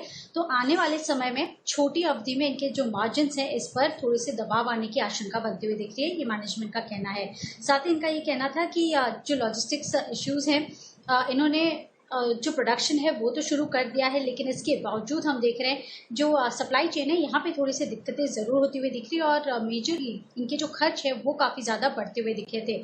इसके अलावा खर्च इसलिए भी बढ़े हैं क्योंकि हाल ही में कंपनी ने GSK के जो प्रोडक्ट्स एक्वायर अधिग्रहण किया है इस पोर्टफोलियो का, इसके चलते इनके नए कर्मचारी जुड़े थे, करीब 3600 कर्मचारी जुड़ते हुए दिखे। तो इसके चलते भी जो खर्च आने वाले समय में, आने वाली तिमाही में थोड़े से बढ़ते हुए दिखेंगे। तो इसके चलते भी आप देखिए जो मार्जिन्स है इस पर इम्पैक्ट आता हुआ दिखेगा। वॉल्यूम्स की बात करें तो नोटबंदी में हमने देखा था कि बहुत ज़्यादा डिस्ट्रप्शन था देश में, इसके बावजूद करीब 3 से 4% के वॉल्यूम्स में गिरावट थी, लेकिन इस बार लॉकडाउन में 7% तक की गिरावट HUL में आती हुई दिखी और आने वाले समय में और भी ज़्यादा इनकी जो पोर्टफोलियो है जैसे कि स्किन केयर, हेल्थ केयर कारोबार है, वहाँ पे थोड़ी सी ज़्यादा दिक्कत आ सकती है। तो वॉल्यूम्स पर आप नज़र रखें। इनका ये भी कहना है कि कुल पोर्टफोलियो की अगर बात करें तो 75% पोर्टफोलियो एसेंशियल आइटम्स का है जिसमें दिक्कत नहीं है, लेकिन 25% आइटम्स जैसे कि ब्यूटी केयर है, यहाँ पे काफ़ी ज़्यादा दबाव आता हुआ दिखा है। वाटर प्यूरिफायर्स, आइसक्रीम, ये 5% का पोर्टफोलियो है, वहाँ पे भी काफ़ी दिक्कतें आती हुई दिख रही है। तो आगे चल के यहाँ पे प्रेशर आ सकता है और फिलहाल भी बना हुआ है। चीन पर इनका ये कमेंट था कि फिलहाल कंपनी के जो कुल इंपोर्ट्स है करीब 900 करोड़ के हैं, इसमें से आधे से ज़्यादा जो इंपोर्ट्स हैं उनके चीन से आते हैं, करीब 400 करोड़ के। लेकिन कंपनी अब लगातार कोशिश कर रही है कि चीन से अपने इंपोर्ट्स कम कर दे और लोकल मैन्युफैक्चरर्स के साथ बातचीत इनकी जारी है। आखिर में इनका ये कहना है कि जो रिकवरी आती हुई दिखेगी वो ग्रामीण क्षेत्र से आती हुई दिखेगी और काफ़ी तेज़ रिकवरी ग्रामीण क्षेत्र में देख रहे हैं। जिस तरह से सरकार की लगातार योजना बन रही है ग्रामीण क्षेत्र के लिए, वेलफेयर स्कीम्स हैं, तो इसके चलते ग्रामीण क्षेत्र में बहुत ही क्विक रिकवरी आने की उम्मीद यहाँ पे लगाई जा रही है।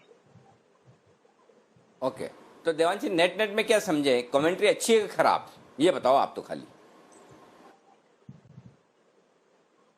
सर ये है कि आने वाले या छोटी अवधि में मार्जिन्स पर प्रेशर रहेंगे, तो ये थोड़ा सा नेगेटिव है।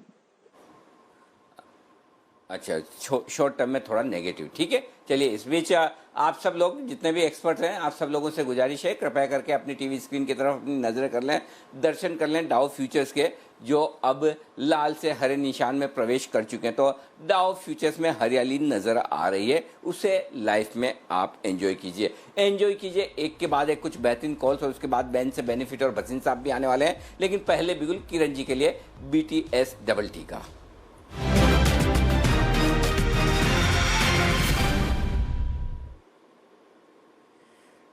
किरण जी बताएं सर।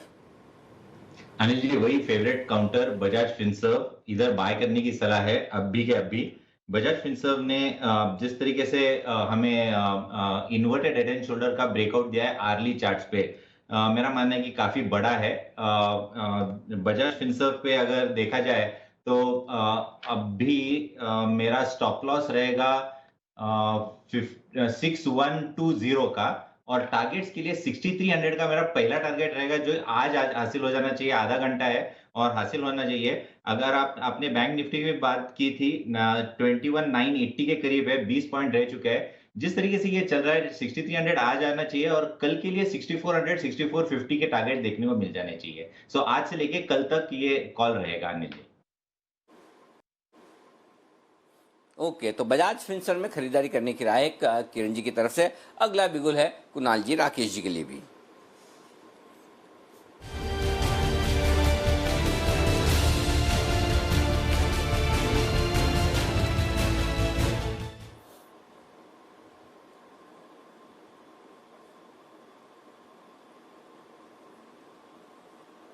बताएं सर। अनिल जी काउंटर वही है जिसको भी किरण जी ने कवर करा है, फोटो फिनिश में आगे निकल गए। बजाज फिनसर्व पर ही हमारी खरीदारी की राय है। नीट क्लीन क्लियर ब्रेकआउट है, जिस तरीके का स्टॉक है, एक अच्छा खासा मोमेंटम दिखाने का दमखम रखता है। ओवर टू कुणाल जी।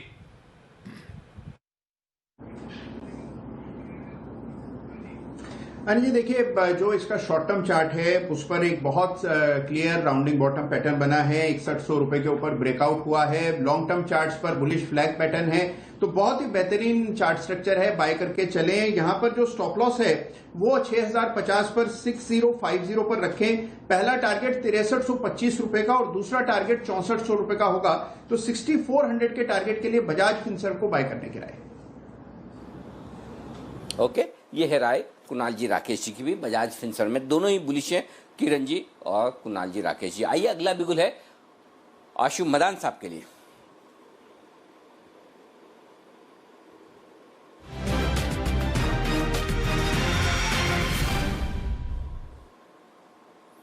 बताएं सर।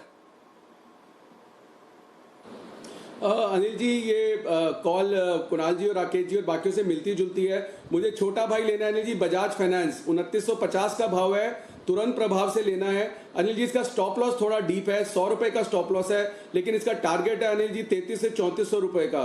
तो मुझे लगता है कि बजाज फाइनेंस में 2950 के अराउंड जो फ्यूचर चल रहा है बिल्कुल बाइंग कर लेनी चाहिए। स्टॉप लॉस थोड़ा ज्यादा है क्योंकि स्टॉक ऐसा है 100 से 150 रुपए का स्टॉप लॉस है, लेकिन ऊपर 300 से 400 रुपए का टारगेट है अनिल जी। तो मुझे लगता है कि बजाज फाइनेंस को बिल्कुल ले लेना चाहिए। जिस तरह से बाकी ने, अभी किरण जी ने, बाकियों ने इतना स्ट्रॉन्ग पैटर्न बताया और बोला कि तुरंत लेना है, आई थिंक सेम लीग के अंदर बजाज फाइनेंस भी आ रहा है।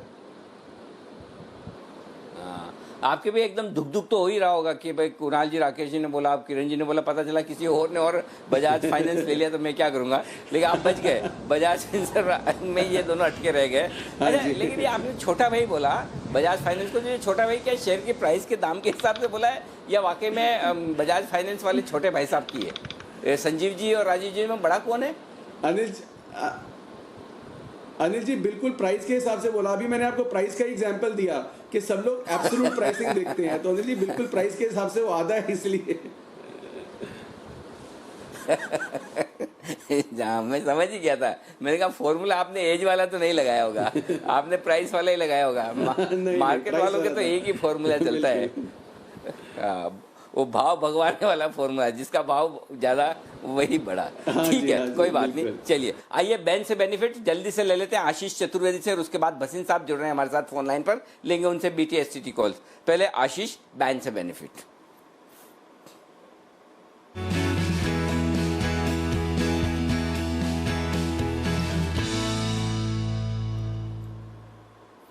आशीष बताइए क्या है हाल बैंक से बेनिफिट का? अनिल जी कल वोडाफोन आइडिया बैन में आया था करीब 97% मार्केट वाइड पोजीशन लिमिट के साथ। फिलहाल अगर आप देखें तो 91% है मार्केट वाइड पोजीशन लिमिट, यानी वोडाफोन आइडिया तो है बैन में बना रहेगा। लेकिन एक और स्टॉक है इंटरेस्टिंगली ग्लेनमार्क, यहाँ पर काफ़ी ज़्यादा पोजीशंस बढ़ती हुई नजर आ रही हैं। अब मार्केट वाइड पोजीशन लिमिट बढ़कर 105% हो गई है, तो निश्चित है कि ग्लेनमार्क बैन में आएगा, यानी आइडिया ऑलरेडी बैन में है, बैन में बना रहेगा। ग्लेनमार्क फ्रेश एंट्री है। ओके, ओके, तो आइडिया अभी है और आशीष एंट्री हो जाएगी ग्लेनमार्क की, वो तो मंदी की वजह से होगी। ग्लेनमार्क के अलावा और कुछ नहीं है, करेक्ट? जी सर। अच्छा, ग्लेनमार्क तो आपका सुबह का शॉर्ट कॉल है। कुणाल जी, राकेश जी जरा, नहीं ये तो राकेश जी बताएंगे, फार्मा स्टॉक है ना। राकेश जी आप बताओ, ग्लेनमार्क बैंड में जाने वाला है। देखिए अनिल जी, काफी खराब यहाँ पर ब्रेकडाउन देखने को मिला था। सुबह की तरफ में गैप डाउन ओपनिंग थी, निचले स्तरों से एक रिकवरी देखने को मिली है। रुझान नेगेटिव है अनिल जी, जब बैन में जा रहा है तो मेरी समझ से यहाँ पर अब कुछ नहीं करना चाहिए, इसको टोटली ग्लेनमार्क को अवॉइड करना चाहिए। दूसरे अच्छे विकल्प जैसे अभी हमने और किरण ने दिया बजाज फिनसर्व, वो अच्छे विकल्प उपलब्ध हैं, तो वहां पर फोकस करना चाहिए। ओके, ये है आपके लिए ओके फर्स्ट क्लास।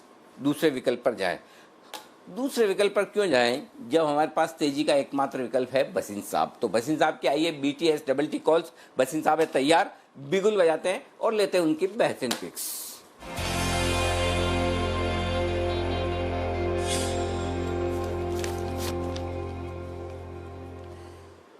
सर एक बार फिर से स्वागत BTS वाले कॉल्स में। बताएं सर आज क्या करना है। सर दोनों बाय कॉल है और आप देख ही रहे हैं 850 पॉइंट बढ़ गया सर बैंक निफ्टी अपने लो से। तो आज आपको 1000 रुपए का 1000 पॉइंट डाउन को हरे निशान में कर दिया आपने तो। कमाल हो गया अनिल जी। क्या बात है, गजब। दोनों बाय कॉल है BTS और दोनों क्वालिटी स्टॉक्स है। पहला मेरा फेवरेट है ITC, जिसने एक आफ्टर रिजल्ट थोड़ा बहुत उतार चढ़ा। 200 रुपए का भाव है, 194.50 का स्टॉप लॉस रखिए और 225 का टारगेट। अब की ये 209 टापेगा तो 225 पे ही रुकेगा। ट्रेडर के लिए 215 और इन्वेस्टर के लिए 225 का टारगेट ITC। क्या बात है सर, ये तो मतलब है ना, अब मुझे कई महीनों बाद सुनने को मिला। एक जमाने में आपके प्रिय बंसल जी कहा करते थे दिल्ली वाले होने के नाते कि ये लेवल टापेगा तो इसके ऊपर ये हो जाएगा। आज बड़े दिनों बाद आपसे ये शब्द सुना, 209 टापेगा तो 225 हो जाएगा। मजा आ गया। अच्छा बताए सर दूसरा स्टॉक कौन सा है। सर दूसरा इंडसइंड बैंक है, जहां थोड़ा अंडर परफॉर्म है लेकिन यहाँ मैनेजमेंट रोज माल ले रहा है। 490-91 में लीजिए, 480-150 का स्टॉप लॉस है और 525 का टारगेट इंडसइंड बैंक में आ रहा है। ओके, तेजी का व्यू बरकरार रखे ना सर। पक्का सर, 11,000 दिखाऊंगा जुलाई के एंड तक। अब हफ्ता 10 दिन और शायद हुए उतार चढ़ा, लेकिन मार्केट घटने को तैयार नहीं है। 11,000 जाएगी जरूर और उससे ज्यादा अनिल जी शेयर दुगने तिगने होने हैं। BHEL, BEL जो आपके सबसे हेटेड शेयर थे वो देखिए कहां से कहां पहुंच गए। और अब तो ये शुरुआत है मिड कैप बैंक की सर। वाह, तो चलिए बसिन साहब ने दो और बेहतरीन पिक दी, I for ITC, I for IndusInd bank. ITC 200 रुपए में लीजिए, 194.50 का स्टॉप लॉस, 194 हाफ, 225 के टारगेट के लिए। इंडसइंड बैंक 490-91 के आसपास खरीदिए, 481 हाफ, 481.50 का स्टॉप लॉस है और 525 के टारगेट के लिए यहां करनी है खरीदारी। बंसल जी आपका क्या विचार है। जो बसिन साहब कह रहे हैं कि 209 टापेगा, अगर ITC तो 225 हो जाएगा जी। देखिए अनिल जी, ITC का रुझान काफी पॉजिटिव है। 6 जुलाई को एक्स डिविडेंड हो रहा है और जिस तरीके का टेक्निकल रुझान है अनिल जी, मेरे लेवल थोड़े पहले के हैं। मेरी समझ से अगर ये स्टॉक ऊपर में 205 रुपए के ऊपर निकल के सस्टेन करेगा तो भी 225 रुपए हो जाएगा। तो मैं थोड़ा बस में जल्दी बैठना चाहूंगा और मेरी समझ में 205 की भी वेट नहीं करनी चाहिए। इन्हीं स्तरों पर 194 के स्टॉप लॉस के साथ बेहतरीन पैटर्न है। 194 के स्टॉप लॉस के साथ इसको खरीदना चाहिए। 6 जुलाई तक यहां पर एक डिसेंट अपमूव देखने को मिलेगा, तो एज ऑफ नाउ खरीदें। एक बार 205 के ऊपर की क्लोजिंग आएगी तब इसको रिव्यू करेंगे। और इसके साथ साथ अनिल जी आपसे गुजारिश है, एक urgent important pick of the day की बिगुल की। Urgent pick of the day का बिगुल तो मैं बजा दूंगा, लेकिन आपने जो कहा मैं बस में जल्दी बैठना चाहूंगा। बंसल जी मुझे जरा समझाएं आप, बस में जल्दी बैठने का फायदा क्या है। बस तो अपने टाइम से चलेगी, आप भले आधा घंटे पहले जाके बैठ जाएंगे, उससे क्या फायदा होगा, मैं ये समझना चाहता हूँ। देखिए अनिल जी, ये आपको कैसे गलतफहमी हुई कि मैं पीछे बैठूंगा। अनिल जी मैं ड्राइवर सीट पे बैठूंगा और कुणाल जी को कंडक्टर बनाऊंगा। अरे वाह,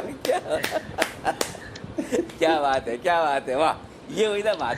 हमारी शुभकामनाएं आपके साथ है बंसल जी।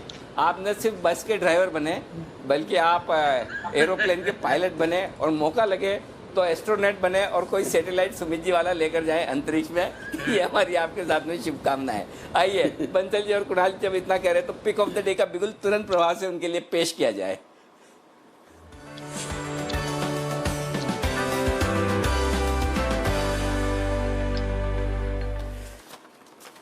बताइए सर, ऐसा क्या तगड़ा स्टॉक आ गया, आपने तुरंत मुझे मौका ही नहीं दिया, बोला जल्दी से हमारे पास आइए। बताइए sir, pick of the day.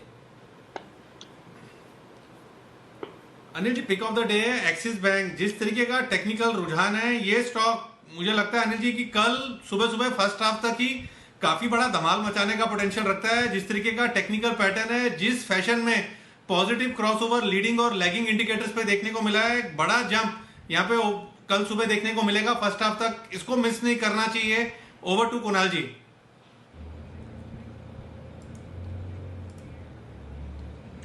Anil जी देखिए, बैंक निफ्टी में आग लगी हुई है और एक्सिस बैंक जो है इसका चार्ट स्ट्रक्चर बहुत ही ज्यादा स्ट्रांग है। सवेरे से ये हमारे रडार पर था, लेकिन एक क्रिटिकल लेवल के ब्रेकआउट का मैं और राकेश जी वेट कर रहे थे, वो लेवल टूटता हुआ दिख रहा है। मौजूदा स्तरों पर बाय करें। दो टारगेट्स हैं, पहला टारगेट 452 रुपए, दूसरा टारगेट 462 रुपए। 452 462 के लिए बाय करें। स्टॉप लॉस रखें 423 रुपए पर 423 का स्टॉप लॉस बाय करके चलना है एक्सिस बैंक। एक मिनट, स्टॉप लॉस और टारगेट कुणाल जी आपको फिर से बताने होंगे। मैं एक्सिस बैंक की खबर ढूंढने में लग गया कि किस वजह से ये चलेगा, वो मैं खबर आपको बताऊं। तब तक आप एक बार मुझे पहले है ना जल्दी से बताओ, एक बार लेवल्स वापस से बता दो मुझे।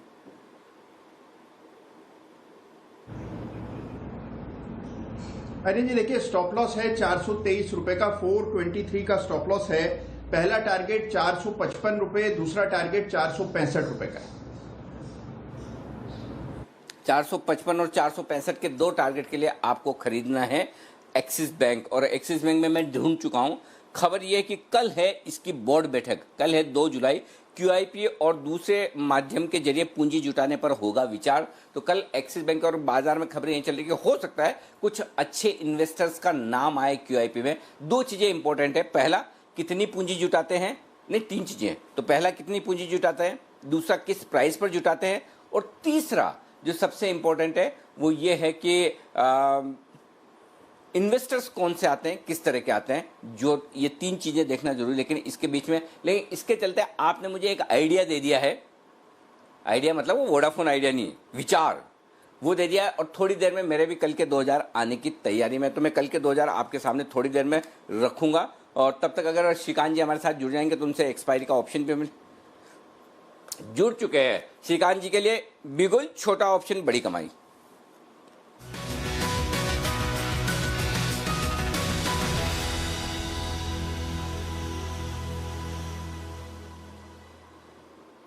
अरे श्रीकांत जी, पहले तो माफी चाहता हूं, आप वो कब से फोन पे थे मुझे पता ही नहीं चला। और मैं ये सारी कॉल्स में घुस गया और तब तक आपका फोन कट गया। वापस आप जुड़ गए, thank you very much sir. पहले तो बताएं, छोटा ऑप्शन बड़ी कमाई कौन सा ऑप्शन है आपके पास? अरे सर, इसमें माफी की क्या बात है। बाकी उन सभी ने हमने कॉल तो बजाज फाइनेंस तो हुआ कि थोड़ा डिस्कनेक्ट में मुझे वापस एक मौका मिल रहा है। श्रीकांत जी, आपकी आवाज मुझे बहुत ही कम रुक रुक कर आ रही है। एक बार फिर से वापस बोले सर, मैं मिस करके आज सुन नहीं पाया जी। नहीं, मैं ये बोल रहा था कि अपने जितने भी बाकी के एक्सपर्ट्स हैं उन लोगों ने बजाज फाइनेंस, बजाज फिनसर्व के कॉल्स ले ली, और कुणाल जी ने कुछ नहीं तो एक्सिस बैंक भी ले लिया। तो अभी बचे हुए कुछ कम स्टॉक से तो अच्छा हुआ कि लाइन डिस्कनेक्ट हो गया, नो प्रॉब्लम। अब भी लेकिन मुझे सर ऐसा लग रहा है अभी भी कि जो मार्केट का फॉर्मेशन बना है आज का, वो रेजिस्टेंस के आसपास मार्केट बंद आ रहा है। लेकिन अगर इसकी ब्यूटी देखेंगे तो ये है कि इसमें जितने भी स्टॉक्स ऊपर आए हैं वो पूरे बैंक स्टॉक्स ऊपर आए हैं, और because of bank Nifty market ऊपर आया है। और वो स्टॉक्स चले हैं बजाज फाइनेंस, बजाज फिनसर्व, या पकड़ लीजिए कि एक्सिस बैंक की, जो अभी भी काफी नीचे है as compare to other Nifty stocks. तो मुझे लगता है ये मार्केट शायद 10,500 के लेवल्स को भी क्रॉस कर सकता है। तो आइडियल स्ट्रेटेजी होना चाहिए कि हम 10,500 के कॉल को बाय करके चले। यहाँ पे रिस्क रहेगी, लेकिन रिस्क ये है कि वैसे देखा जाए तो जैसे अपना अभी जो ये सेगमेंट है कि छोटा ऑप्शन बड़ी कमाई, तो उसी के बेसिस पे मुझे लगता है कि 10,500 के आप कॉल लीजिए और 10,500 के कॉल अभी जो निफ्टी के ट्रेड कर रहे हैं वो तकरीबन अभी कर रहे हैं 29 के करीब, और अभी अपने हाथ में एक दिन और पूरा बाकी है। तो 10,500 का कॉल 2900 में बाय कीजिए। स्टॉप लॉस है इसमें 1 रुपए का रखेंगे हम लोग स्टॉप लॉस सिर्फ, और टारगेट यहाँ पे रहेंगे 70 रुपए के।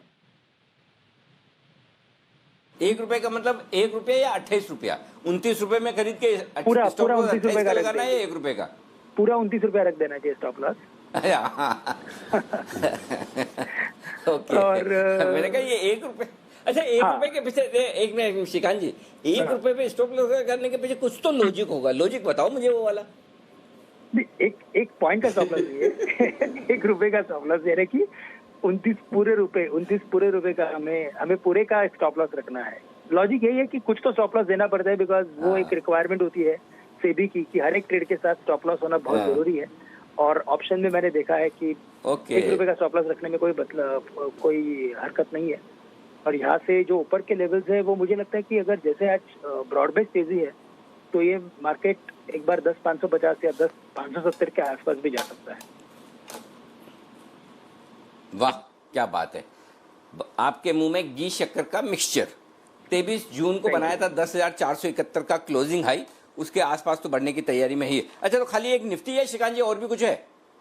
और मुझे लग रहा है कि सर यहाँ पे इंडसइंड बैंक एक लेके चलना चाहिए, क्योंकि यहाँ पे भी काफी अच्छा एक फॉर्मेशन बना है, लेकिन स्टॉक कई दिनों से इसी रेंज में पड़ा हुआ है। तो इंडसइंड बैंक को बाय करना है।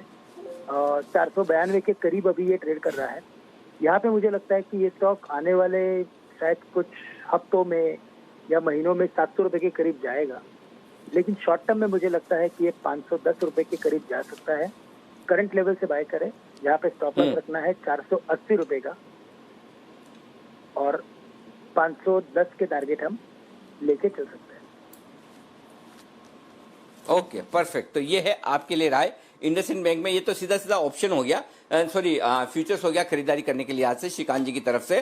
492 रुपए में खरीदना है और 480 का स्टॉप लॉस और 510 का टारगेट। अब आइए, अब मैं भी अपनी तरफ से एक पिक देना चाहता हूं, तो मैं किसकी इजाज़त लूं?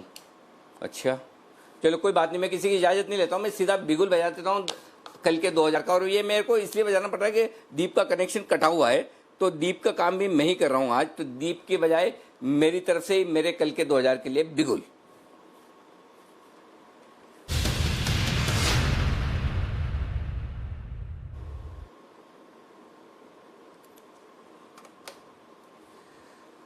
अच्छा मैं तो इंतजार कर रहा था। अच्छा बताइए, ये कौन पूछेगा? कोई काश बंसल जी, कुणाल जी कोई पूछ लेते। चलिए कोई बात नहीं, मैं सेल्फ स्टार्ट हो जाता हूँ। खरीदने की राय है और खरीदना है आपको टाटा पावर। इस वक्त फ्यूचर चल रहे हैं 45 रुपये 25 पैसे, 45 रुपये 50 पैसे के आसपास। यहीं पर खरीद लीजिए इस स्टॉक को, और स्टॉप लॉस लगाना है आपको 43 रुपये 50 पैसे का। थोड़ा उसके बाद में मैं स्टॉप लॉस आपके लिए और रिवाइज कर दूंगा, लेकिन 45 रुपये 45.5 रुपये की रेंज में फिलहाल टाटा पावर आपको खरीदना है। क्यों खरीदना है वो बता दूं। और जो मैंने कहा था कुणाल जी राकेश जी आपको कि देखिए इसकी क्रेडिट मैं आपको दूंगा, और मैं क्रेडिट आपको इसीलिए दे रहा हूँ, कल टाटा पावर की बोर्ड बैठक है। इस बोर्ड बैठक में अलग अलग तरीकों से इक्विटी जुटाने पर विचार किया जाएगा। तो जिनको सिर्फ प्योरली बीटीएसटी करना है उनके लिए आज और कल बीटीएसटी का मौका है। कल आपके लिए बीटीएसटी में एक बार अच्छा मौका बन जाएगा, वहां पर आप प्रॉफिट बुक कर लीजिए। लेकिन पोजिशनली मुझे ये लगता है ये स्टॉक 48 रुपए से लेकर 50 रुपए तक की जाने की तैयारी में है। तो आपका पहला टारगेट होगा 46 रुपए 25 पैसे, जहां पर आपके बन जाएंगे 2000। उसके बाद के 2 टारगेट के लिए रखिए आप इसे, और वो है 47 रुपए 50 पैसे, 48 रुपए 50 पैसे, और फाइनल टारगेट 50 रुपए का बनेगा। तो नोट कर लीजिए, 43 रुपए 50 पैसे का स्टॉप लॉस है, 46 रुपए 25 पैसे का पहला टारगेट है, 47 रुपए 50 पैसे का दूसरा टारगेट है, 48 रुपए 50 पैसे का तीसरा टारगेट है। इक्विटी रेजिंग का प्लान है, स्टॉक भागने को तैयार है। तो टाटा पावर आपके लिए रहेगा एक बेहतरीन पिक कल के 2000 के तौर पर। ये आप खरीदारी करके जा सकते हैं। जिनको पोजिशनली डिलीवरी के हिसाब से लेना है, जरूरी नहीं कि आप एफएनओ में लें। आप डिलीवरी के 45 से 50 रुपए के स्टॉक तो आप आराम से डिलीवरी में भी खरीद सकते हैं, कोई चिंता की बात है नहीं। तो ये है आपके लिए स्टॉक जहां पर आपके लिए तेजी करने की राय है इस वक्त। ओके, तो आइए अब और स्टॉक्स पर फोकस करते हैं। यहाँ पर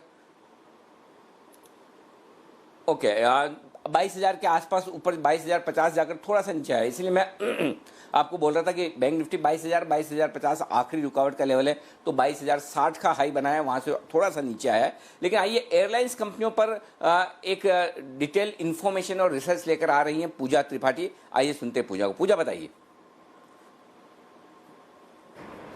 जी, भारतीय एयरलाइन कंपनी के लिए हम लगातार बात कर रहे हैं कि कुछ ना कुछ दिक्कतें हो रही हैं और अब वो खतरा और भी बढ़ता जा रहा है, क्योंकि जब अनलॉक 2 का अनाउंसमेंट हुआ था तब हम ये मांग के चल रहे थे कि हो सकता है कि एयरलाइन कंपनियों को किसी न किसी फ्रंट पर कुछ राहत दी जाए, लेकिन ऐसा कुछ नहीं हुआ। सरकार ने एयरलाइन सेक्टर के लिए कोई राहत फिलहाल यहाँ घोषणा नहीं की है। वहीं बाकी देशों में अगर देखें, जैसे यूरोप, अमेरिका और अन्य देशों में एयरलाइंस को लगभग 123 बिलियन डॉलर की मदद दी जा चुकी है, लेकिन भारत में अभी ऐसा कुछ नहीं हुआ है। और माना जा रहा है कि अगर उनको अपना ऑपरेशन चालू रखना है तो करीब करीब 18,800 करोड़ की मदद की उनको फिलहाल जरूरत होगी, वो भी सिर्फ इसी साल तक ही इतने अमाउंट के साथ वो इसी साल तक चल पाएंगे। और कापा के अनुसार, यानी कि centre for Asia Pacific aviation के अनुसार, क्वार्टर 4 में इन एयरलाइन कंपनियों को, पूरी इंडस्ट्री को करीब 27,000 करोड़ का घाटा हो चुका है। मांग में जो कमी हो रही है वो भी लगातार जारी है, क्योंकि ग्लोबल स्तर पर 2021 में हवाई यात्रा की मांग में धीमापन और ज्यादा गहरा सकता है। हम देख रहे हैं कि कॉर्पोरेट्स की तरफ से भी जो ट्रैवल पॉलिसी है उसमें भी बहुत ज्यादा बदलाव हुए हैं, जहां से डिमांड एक्चुअली मिलती थी एयरलाइन कंपनियों को। और इसके अलावा खराब इकोनॉमी की हालत से भी हवाई यात्रा पर जो खर्च किया जाता था उसमें कमी आ रही है। तो धीरे धीरे हम देख रहे हैं संकट गहरा रहा है। और आज ही की खबर है, विमान कंपनियों ने फिर वेतन कटौती करना शुरू कर दी है।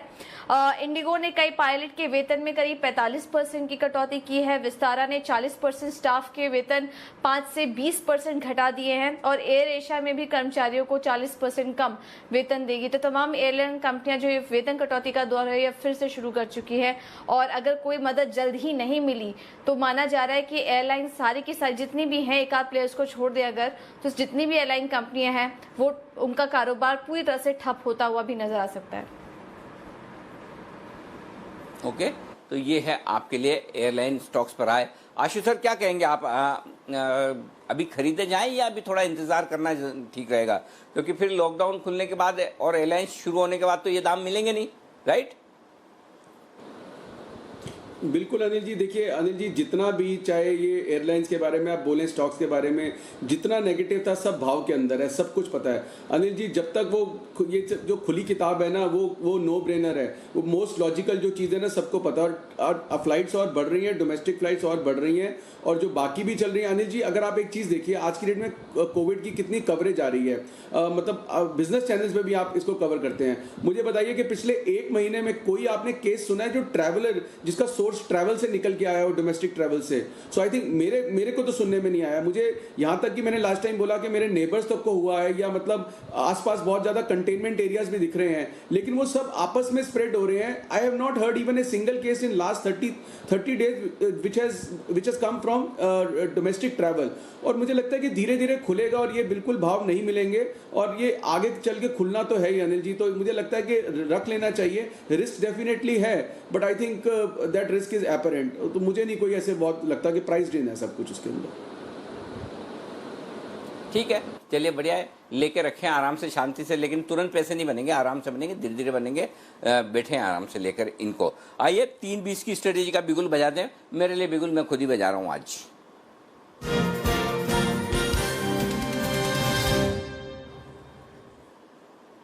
और दीप के बिहाफ पे मैं अपने आप को ग्लोबल मार्केट का अपडेट दे दूं। डाउ फ्यूचर्स देखिए जी, काम कर रहे हैं करीबन 80-90 पॉइंट नीचे पर, 95 पॉइंट नीचे हैं। बाकी यूरोप के बाजारों में मिला जुला सा कारोबार है, कोई खास उतार चढ़ाव नहीं है। ये है अपडेट, और कल के लिए क्या करना है वो बता दें। 10,400 के ऊपर क्लोज हो रहा है, क्लोजिंग अच्छी हो रही है। और 21,900 के ऊपर बैंक निफ्टी, 21,700 के ऊपर लगभग 8 दिनों बाद हम क्लोज हो रहे हैं, और 10,400 के ऊपर लगभग 8 दिनों बाद हम क्लोज हो रहे हैं। तो क्लोजिंग अच्छी मिल रही है, लेकिन 22,000 सामने अहमियत वाला लेवल है, और तो वहाँ पर आपके लिए थोड़ी सी रिस्क रहती है कि अमेरिका में अगर आज अच्छा ट्रेड हुआ तब तो कल आप उसे पार कर पाएंगे, नहीं तो फिर थोड़ा सा रुकावट वाला लेवल है, क्योंकि कॉल्स में वहीं पर highest open interest bank Nifty में बना हुआ है। मेरा ये मानना होगा सावधानी के साथ तेजी करने की राय होगी, क्योंकि आप 100 पॉइंट निफ्टी में बढ़ चुके हैं, 550 पॉइंट बैंक निफ्टी में बढ़ चुके हैं। तो अगर आप खरीदारी करना चाहते हैं तो 22,000 का कॉल ऑप्शन खरीदकर आप 22,300 या 22,500, जो आपकी रिस्क एपेटाइट हो उस हिसाब से आप एक कॉल ऑप्शन बेच दें। अगर आपको कम रिस्क रखनी है तो 22,300 का रखें बेचें, और ज़्यादा रखनी है तो 22,500 के 2 भी बेच सकते हैं। तो ये आपके लिए स्ट्रेटेजी होगी। 22,000 का एक खरीदिए, 22,500 का 2 कॉल ऑप्शन बेचकर बैंक निफ्टी में बना लीजिए स्ट्रेटेजी पॉइंट नंबर 1। निफ्टी में 10,400 चल रहा है, 10,500 का एक कॉल ऑप्शन खरीद लीजिए और 10,600 का 1 या 2 कॉल ऑप्शन अपने रिस्क के हिसाब से बेच कर जाइए। तो आप एक इस तरह की स्प्रेड बना सकते हैं जिसके चलते कल आपको फ़ायदा हो जाए। ये आपके लिए राय रहेगी इस वक्त। जय, आप बहुत देर से खामोश बैठे चुपचाप, आप और वागले साहब दोनों ही। मैं आप दोनों को छोड़ने वाला नहीं हूँ। दोनों को कल के लिए एक एक BTST बताना ही पड़ेगा, और मैं बिगुल बजा के आ रहा हूँ आपके पास, फिर देखिए कैसे मना करते हैं आप। चलिए बिगुल बजाइए जय के लिए।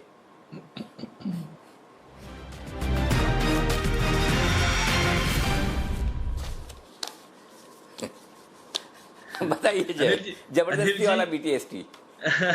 अनिल जी बिल्कुल मैं कहूंगा कि बजाज फिनांस ही इनफैक्ट मैं दूंगा। वो एक्चुअली हुआ ये अनिल जी कि बजाज फिनसर्व मेरे ध्यान पे आया था और किरण जी ने पहले दे दिया, फिर राकेश जी ने, कुणाल जी ने दे दिया, तो मैं सोचा कि मैं दूसरे स्टॉक में शिफ्ट हो जाता हूँ, वो बेटर रहेगा। तो मैंने हाथ ऊपर किया, मैंने चलो दूसरा स्टॉक दे देता हूँ। और जहाँ मैंने बजाज फिनांस चूज किया तो वहाँ पे आशु जी ने छोटा भाई बोलकर दे दिया। तो मैं बोला ठीक है फाइन, तो अभी ठीक है नहीं कुछ देता हूँ। और अभी ये अनिल जी आपकी ये जो आपने बिगुल बजाई दिया, तो मैं कहूँगा यस, ये मैं कंफर्म करता हूँ मेरे तरफ से भी ट्रेड के बजाज फिनांस और बजाज फिनसर्व दोनों में ही बहुत अच्छा ब्रेकआउट है। इनफैक्ट बजाज फिनांस ही मैं कहूँगा कि एक क्लियरली साइडवेज कंसोलिडेशन में से आज ब्रेकआउट दे रहा है। सो करीब मैं कहूँगा कि 2947 के आसपास अभी स्पॉट लेवल्स है। मुझे ऐसा लग रहा है अनिल जी 200 डेमा टेस्ट करने चाहिए इमीडिएट बेसिस पर, तो 3100 तक के लेवल्स मुझे ऐसा लग रहा है कि नजर आने चाहिए बजाज फिनांस में। इसमें जो एक स्टॉप लॉस बनकर आ रहा है इमीडिएट बेसिस पर, वो मैं कहूँगा कि करीब है 2870 पर। अनिल जी तो अगर आप रिस्क रिवॉर्ड देखें तो बहुत ही बढ़िया है, मतलब 2950 हम राउंड फिगर भी पकड़े और 2800 अगर 2880 जब स्टॉप लॉस भी लगा ले तो लगभग 70 रुपए का स्टॉप लॉस है। बट ऊपर में टारगेट्स लगभग बन रहे 3150 के। तो मैं कहूँगा क्लियरली 1:2 या तो उससे ज़्यादा रिस्क रिवॉर्ड बजाज फाइनेंस में बन रहा है, तो उसके साथ ही चलकर क्या तो मैं कहूँगा कि बाई करके चलना चाहिए। Very nice momentum in this stock. Okay, तो बजाज फाइनेंस ये है जय की तरफ से। जय देखो इसमें है ना, आपको स्पीड भी मेंटेन करनी पड़ेगी। ये तो क्या है, बंसल जी और कुणाल जी ये बड़े पुराने खिलाड़ी हो गए, 2 साल हो गए ना इनको मेरे साथ शो करते करते, तो इनको तुरंत मालूम है कि किसका कॉल आ सकता है। जल्दी जल्दी कर लेते, जल्दी जल्दी देते हैं। अभी है ना, आप थोड़े पीछे हो तो अभी आपको स्पीड बढ़ानी पड़ेगी, नहीं तो पता चला कि बंसल जी, कुणाल जी, और खास तौर से दिल्ली वाले हैं ना उधर, आशु जी बहुत बहुत बहुत शार्प है, थोड़ा ध्यान रखिए। देखा आप भी रह गए, वागले साहब भी हमारे रह गए। बिगुल वागले साहब आपके लिए भी बिगुल बजा दूं ना? हाँ बजा दीजिए। अरे वाह, ये हुई ना बात। चलिए वागले साहब के लिए। अनिल जी जी सर बताएं। मैं Indiabulls housing finance buy करने की सलाह दूंगा। मुझे एक बड़ी मूव की शुरुआत की तैयारी लगती है। ड्यूरिंग द डे मॉर्निंग में एक मूव आई थी, फिर थोड़ा सा कंसोलिडेशन हुआ और मुझे लगता है कल अच्छी मूव आनी चाहिए। 222 पे खरीदिए, 215 का स्टॉप लॉस और 238 239 का टारगेट, और ये कॉल कल के लिए है। ओके, 238 239 कल तक के लिए यहाँ पर भी फंड रेजिंग का प्लान चल रहा है। इनका फंड रेजिंग प्लान शायद 2 दिन बाद का है, मैं आपको बताता हूँ, क्योंकि आईबुल हाउसिंग का भी फंड रेजिंग प्लान है, इनकी भी बोर्ड बैठक है, सबकी बोर्ड बैठक है, सबके पैसे जुटाने के लिए कामकाज है। कल टाटा पावर की है, कल एक्सिस बैंक की है, तो ये 2 बोर्ड बैठक तो कल है ही है जिन पर आपको नजर रखना है। अच्छा, सीक्वेंट साइंटिफिक का ओपन ऑफर आज से खुल ही गया है, ये भी है ही है। तो और कल जो नतीजे आएंगे वायदा करो, अरे सेल के नतीजे, सेल के रिजल्ट, ये तो पूछा ही नहीं किरण जी। अरे रिजल्ट के पहले सेल खरीदना है कि नहीं, कुछ करके जाएंगे आप? नहीं अनिल जी, कुछ नहीं करना चाहिए। एक छोटे से दायरे में फंसा हुआ है। लोअर साइड में दायरा का रेंज है 29 रुपीज 20 पैसे और ऊपर में इंपॉर्टेंट लेवल होगा 31 रुपीज 60 पैसे। कैश लेवल्स की बात कर रहा हूँ, तो इसके ऊपर या नीचे ही फ्रेश सौदा बनेगा। ओके, तो ये है आपके लिए राय इस वक्त। साफ तौर पर सेल में कुछ ना करें, ये राय आती हुई दिख रही। लेकिन आपको लग रहा है, आप बोल रहे कुछ ना करें उससे आप बच जाएंगे। किरण जी बचेंगे नहीं, क्योंकि इसके रिजल्ट है शुक्रवार को, कल नहीं है, परसों है। तो हम आज नहीं तो कल फिर से पूछ लेंगे, कुछ ना कुछ रिजल्ट के पहले करवाएंगे जरूर, ऐसा नहीं कि बिना किए रह जाए। तो अभी हमारे पास एक दिन और रिजल्ट के पहले। लेकिन इस बीच चीनी कंपनियों को कुछ भी करने का मौका नहीं मिलेगा। हिंदुस्तान में ये खबर आ रही, बस 15 सेकंड बचे, बाजार बंद हो रहे हैं, उसके बाद ये खबर मैं आपको विस्तार से पढ़ के सुनाऊंगा। तो चाइनीज कंपनियों के लिए खबर आती हुई, और लेकिन इस बीच बाजार पहले बंद हो रहे हैं। पहले आज का ट्रेडिंग सेशन तो थोड़ा एक्सटेंड करना चाहिए, इतना बढ़िया माहौल चल रहा है, बहुत बढ़िया मूड है, फर्स्ट क्लास बढ़िया क्लोजिंग होती दिख रही है, मजा आ गया, क्या बात है। ब्रेकआउट, ऑलमोस्ट ब्रेकआउट की तैयारी हो रही है। कल अगर एक ढंग की क्लोजिंग और एक्सपायरी के दिन मिल गई तो मजा आ जाएगा, फिर हम कुछ और नए लेवल्स की तरफ बढ़ेंगे। लेकिन फिर भी 8 दिनों से जिस रेंज में फंसे थे उस रेंज के हायर एंड पर जाकर बढ़ेंगे। लेकिन फिर भी 8 दिनों से जिस रेंज में फंसे थे उस रेंज के हायर एंड पर जाकर बंद होने की तैयारी तो माफ कीजिएगा बाजार की तरफ से साफ हो रही है। फाइनल क्लोजिंग नहीं sorry not final closing, provisional closing 10,417, ये है मेरी स्क्रीन पर आता हुआ 10,418-17 के आसपास की। ये 115 अंकों की तेजी के साथ बाजार ने दिया है समापन समारोह निफ्टी का। बैंक निफ्टी 520 पॉइंट ऊपर बंद हुआ है और ये बंद हुआ है लगभग 21,888 21,888 10,419 पर बंद हुआ है निफ्टी। और सेंसेक्स 460 अंक मजबूत नजर आ रहा है। एक बार इनको लाइफ में सेटल होने देते हैं, फाइनल प्राइस हमारे सामने आ जाएगी 10,418 के आस। ये अब फाइनल प्राइस अभी आई है प्रोविजनल बेसिस पर 116 पॉइंट की, 21,891 521 पॉइंट की, 452 पॉइंट की सेंसेक्स पर। ये है आपके लिए अच्छी क्लोजिंग। अब मैं आपको खबर भी ले आते हैं जो चीनी कंपनियों को अब आपके लिए नहीं मिलेंगे। भारत सरकार का एक बड़ा फैसला आया है कि देश में कोई भी हाईवे प्रोजेक्ट चीनी कंपनियों को नहीं दिया जाएगा। वो मेरठ में उत्तर प्रदेश में वहाँ पर कोई एक हाईवे प्रोजेक्ट था जो चीन की एक कंपनी को दिया गया था, वो वापस ले लिया गया था। अब चीनी कंपनियों को हाईवे प्रोजेक्ट के लिए अप्लाई करने से ही बाहर कर दिया गया है। ये आपके लिए खबर आती हुई दिख रही है। शाम के 6 बजे वाले शो के लिए भी हम आपको बताएंगे कि क्या कुछ खास है। बता ही देता हूँ, कोरोना के कुछ नए लक्षणों का पता चला है। पता चला कि पीठ दर्द, डायरिया या वॉमिट होना, उल्टी आना भी कोरोना के लक्षण है। लेकिन आप फिर भी घबराइए मत। क्यों? ये लक्षण जरूरी नहीं कि ये लक्षण कोरोना के हो। आपको खाली अलर्ट रहना है, सतर्क रहना है, सावधान रहना है, जागरूक रहना है। तो आज ये नए नए जो सिम्टम्स है ना, इनके साथ जो कोरोना आ रहा है, इसके बारे में थोड़ा सा समझ लीजिए कि ये कोरोना के नए रूप क्या है, किस तरह से होता है, इसके बारे में जानकारी पूरी ले लीजिए और उसके बाद आप अपनी सतर्कता और तैयारी रखिए। तो आपकी खबर, आपका फायदा में शाम 6 बजे ये है आज का खास शो, बहुरूपिया कोरोना, यानी कि अलग अलग रूप में कोरोना आने वाला। और किसी भी रूप में आएगा तो क्या दिक्कत है, हमारे यहाँ तो तैयार है कोरोना से लड़ने के लिए हमारे डॉक्टर्स। और उन डॉक्टर्स के लिए आज है स्पेशल दिन। जी हाँ, आज डॉक्टर्स डे है और देश भर के, दुनिया भर के सभी डॉक्टर्स को हम सलाम करते हैं, सैल्यूट करते हैं, नमन करते हैं। और स्पेशली इस कोरोना काल में डॉक्टर भगवान का फरिश्ता बनकर आए हैं। उन्होंने दिन रात अपनी जान को रिस्क पर लगाकर लोगों की सेवा की और कर रहे हैं अभी भी। तो और जो हम कहते भी कि ईश्वर धरती पर डॉक्टर्स को इसलिए भेजता है कि वो खुद हर एक का हालचाल जानने, उन्हें ठीक करने के लिए आ नहीं सकता। तो डॉक्टर्स वो काम कर रहे हैं। तो डॉक्टर्स के लिए हमारी शुभकामनाएं डॉक्टर्स डे पे। और एक डॉक्टर ही हम ये कहते हैं कि ऐसा इंसान है जो हंसते हुए रोते हुए आदमी उनके पास जाते हैं और उनको हंसता हुआ वो ठीक करके भेजता है। तो डॉक्टर्स को आज डॉक्टर्स डे पर बहुत बहुत बधाइयाँ, बहुत बहुत शुभकामनाएं। इसी तरह से आप देश और मानवता की और समाज की सेवा करते रहें। इसके साथ साथ ही मेरे दिल के बेहद करीब चार्टर्ड अकाउंटेंट्स जो हमारा अल्मा मीटर है, जो ऑर्गेनाइजेशन है जिसकी वजह से आज हमारा करियर बना है, मेरा करियर बना है। आज सीए डे भी है। तो हम देश के सभी, दुनिया के सभी चार्टर्ड अकाउंटेंट्स को मैं बधाई देना चाहता हूँ। उन्हें भी सीए डे की बहुत बहुत बधाई। देश की अर्थव्यवस्था, बिजनेस और कॉरपोरेट्स और पूरे देश की आप भी इसी तरह से सेवा करें, अच्छा काम करें और देश का और इंस्टीट्यूट का नाम और आगे फैलाएं, बढ़ाएं। आपके ऊपर लोगों का काफ़ी भरोसा है। उस भरोसे को बरकरार रखना सीए और डॉक्टर्स की हमारी सबकी जिम्मेदारी है। डॉक्टर्स डे और सीए डे पर आप सभी विशेषज्ञों में से किसी की कोई विशेष टिप्पणी है तो कृपया करके मुझे बताएं, हाथ खड़ा करें, मैं आपके पास आ रहा हूं। तो आप में से भी जो भी बधाई देना चाहें, कुछ अपनी शुभकामनाएं, कुछ शब्द व्यक्त करना चाहें तो बताइए। जी कुणाल जी।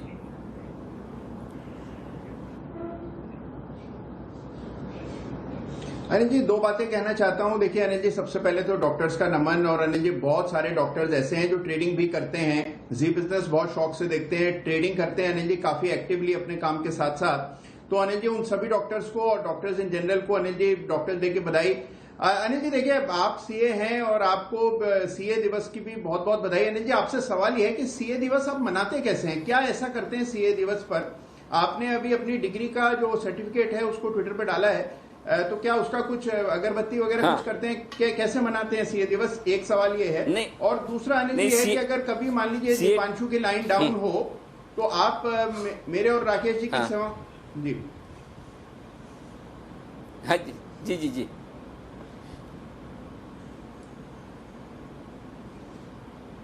हाँ, तो अनिल जी कभी दीपांशु की लाइन डाउन हो तो मैं और राकेश जी यहाँ पूरी तरह तैयार हैं आपसे सवाल करने के लिए, तो बिल्कुल संकोच मत कीजिएगा अनिल जी, सीधा ओवर टू कुणाल या ओवर टू राकेश जी कर दीजिएगा।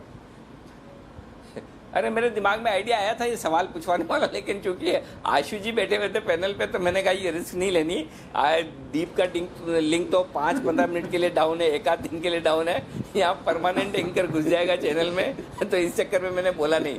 मुझे आशु जी के डर से नहीं बोला, नहीं तो पक्का बोलता था। रहा सवाल आपका दूसरा के सीए डे कैसे मनाते हैं।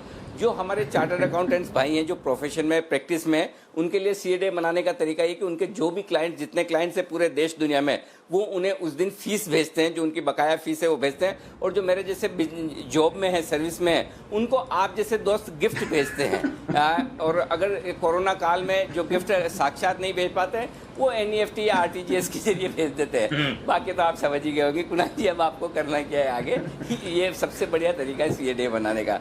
आप तैयार हैं कुणाल जी? बहुत ही बढ़िया, बहुत ही बढ़िया अनिल जी, पूरी तरह तैयार। कमाल का नया तरीका अनिल जी मनाने का, तो इसमें मनाएंगे तो बाकी जी। आशीष सर कुछ कहना चाहते हैं? बहुत बढ़िया अनिल जी। अनिल जी आपने बिल्कुल ठीक मतलब भांप लिया है। मैं तो लॉकडाउन जब खुलना है उससे सबसे पहले मतलब ऑफिस जाने का अर्ज कम है, स्टूडियो आने का अर्ज ज्यादा है। प्रैक्टिस छूट गई है मुझे स्टूडियो आने की, मतलब मुझे वो उसकी ज्यादा जल्दी हो रही है। इतना लंबा गैप डाल दिया आपने, तो वो जो एंकर बनने की एस्पिरेशन अनिल जी वो तो हमेशा रहेगी आपके साथ। नहीं, आप ऑफिस आने की, हाँ नहीं, वो आप ऑफिस जाने की प्रैक्टिस छोड़ दे, कोई दिक्कत नहीं। पहला, काम करने की ना छोड़े, और दूसरा, आप जिंदगी में मंदी करना बिल्कुल ना छोड़े, नहीं तो उसके बगैर आशु जी को हम जानेंगे, पहचानेंगे कैसे और प्यार कैसे करेंगे। तो आप जो ओरिजिनल आशु जी है वो ज़रूर बने रहें, भले ऑफिस से भले घर से, वो हम आप में ज़रूर देखना चाहते हैं। चलिए आइए आज के शो का समापन करते हैं। दीप को तो हम पहले से इजाज़त दे चुके हैं, बाकी कुणाल जी, राकेश जी, वागले साहब का शुक्रिया, और जय और किरण जी और आशु सर आपका भी बहुत बहुत धन्यवाद वक्त निकालने के लिए। और एक बहुत ही बढ़िया ट्रेडिंग सेशन आज का रहा है, और कल सुबह आपसे होगी फिर से मुलाकात। और कल रहेगा एक्सपायरी का दिन, बड़ा एक्शन कल भी रहेगा, मज़ेदार रहेगा, एंजॉय करेंगे, बढ़िया से ट्रेड भी करेंगे, इन्वेस्टमेंट भी करेंगे, डेटा क्रंचिंग भी करेंगे, और ढेर सारा फंडामेंटल काम और टेक्निकल काम भी करेंगे। तो कल सुबह फिर से मिलते हैं। नमस्कार।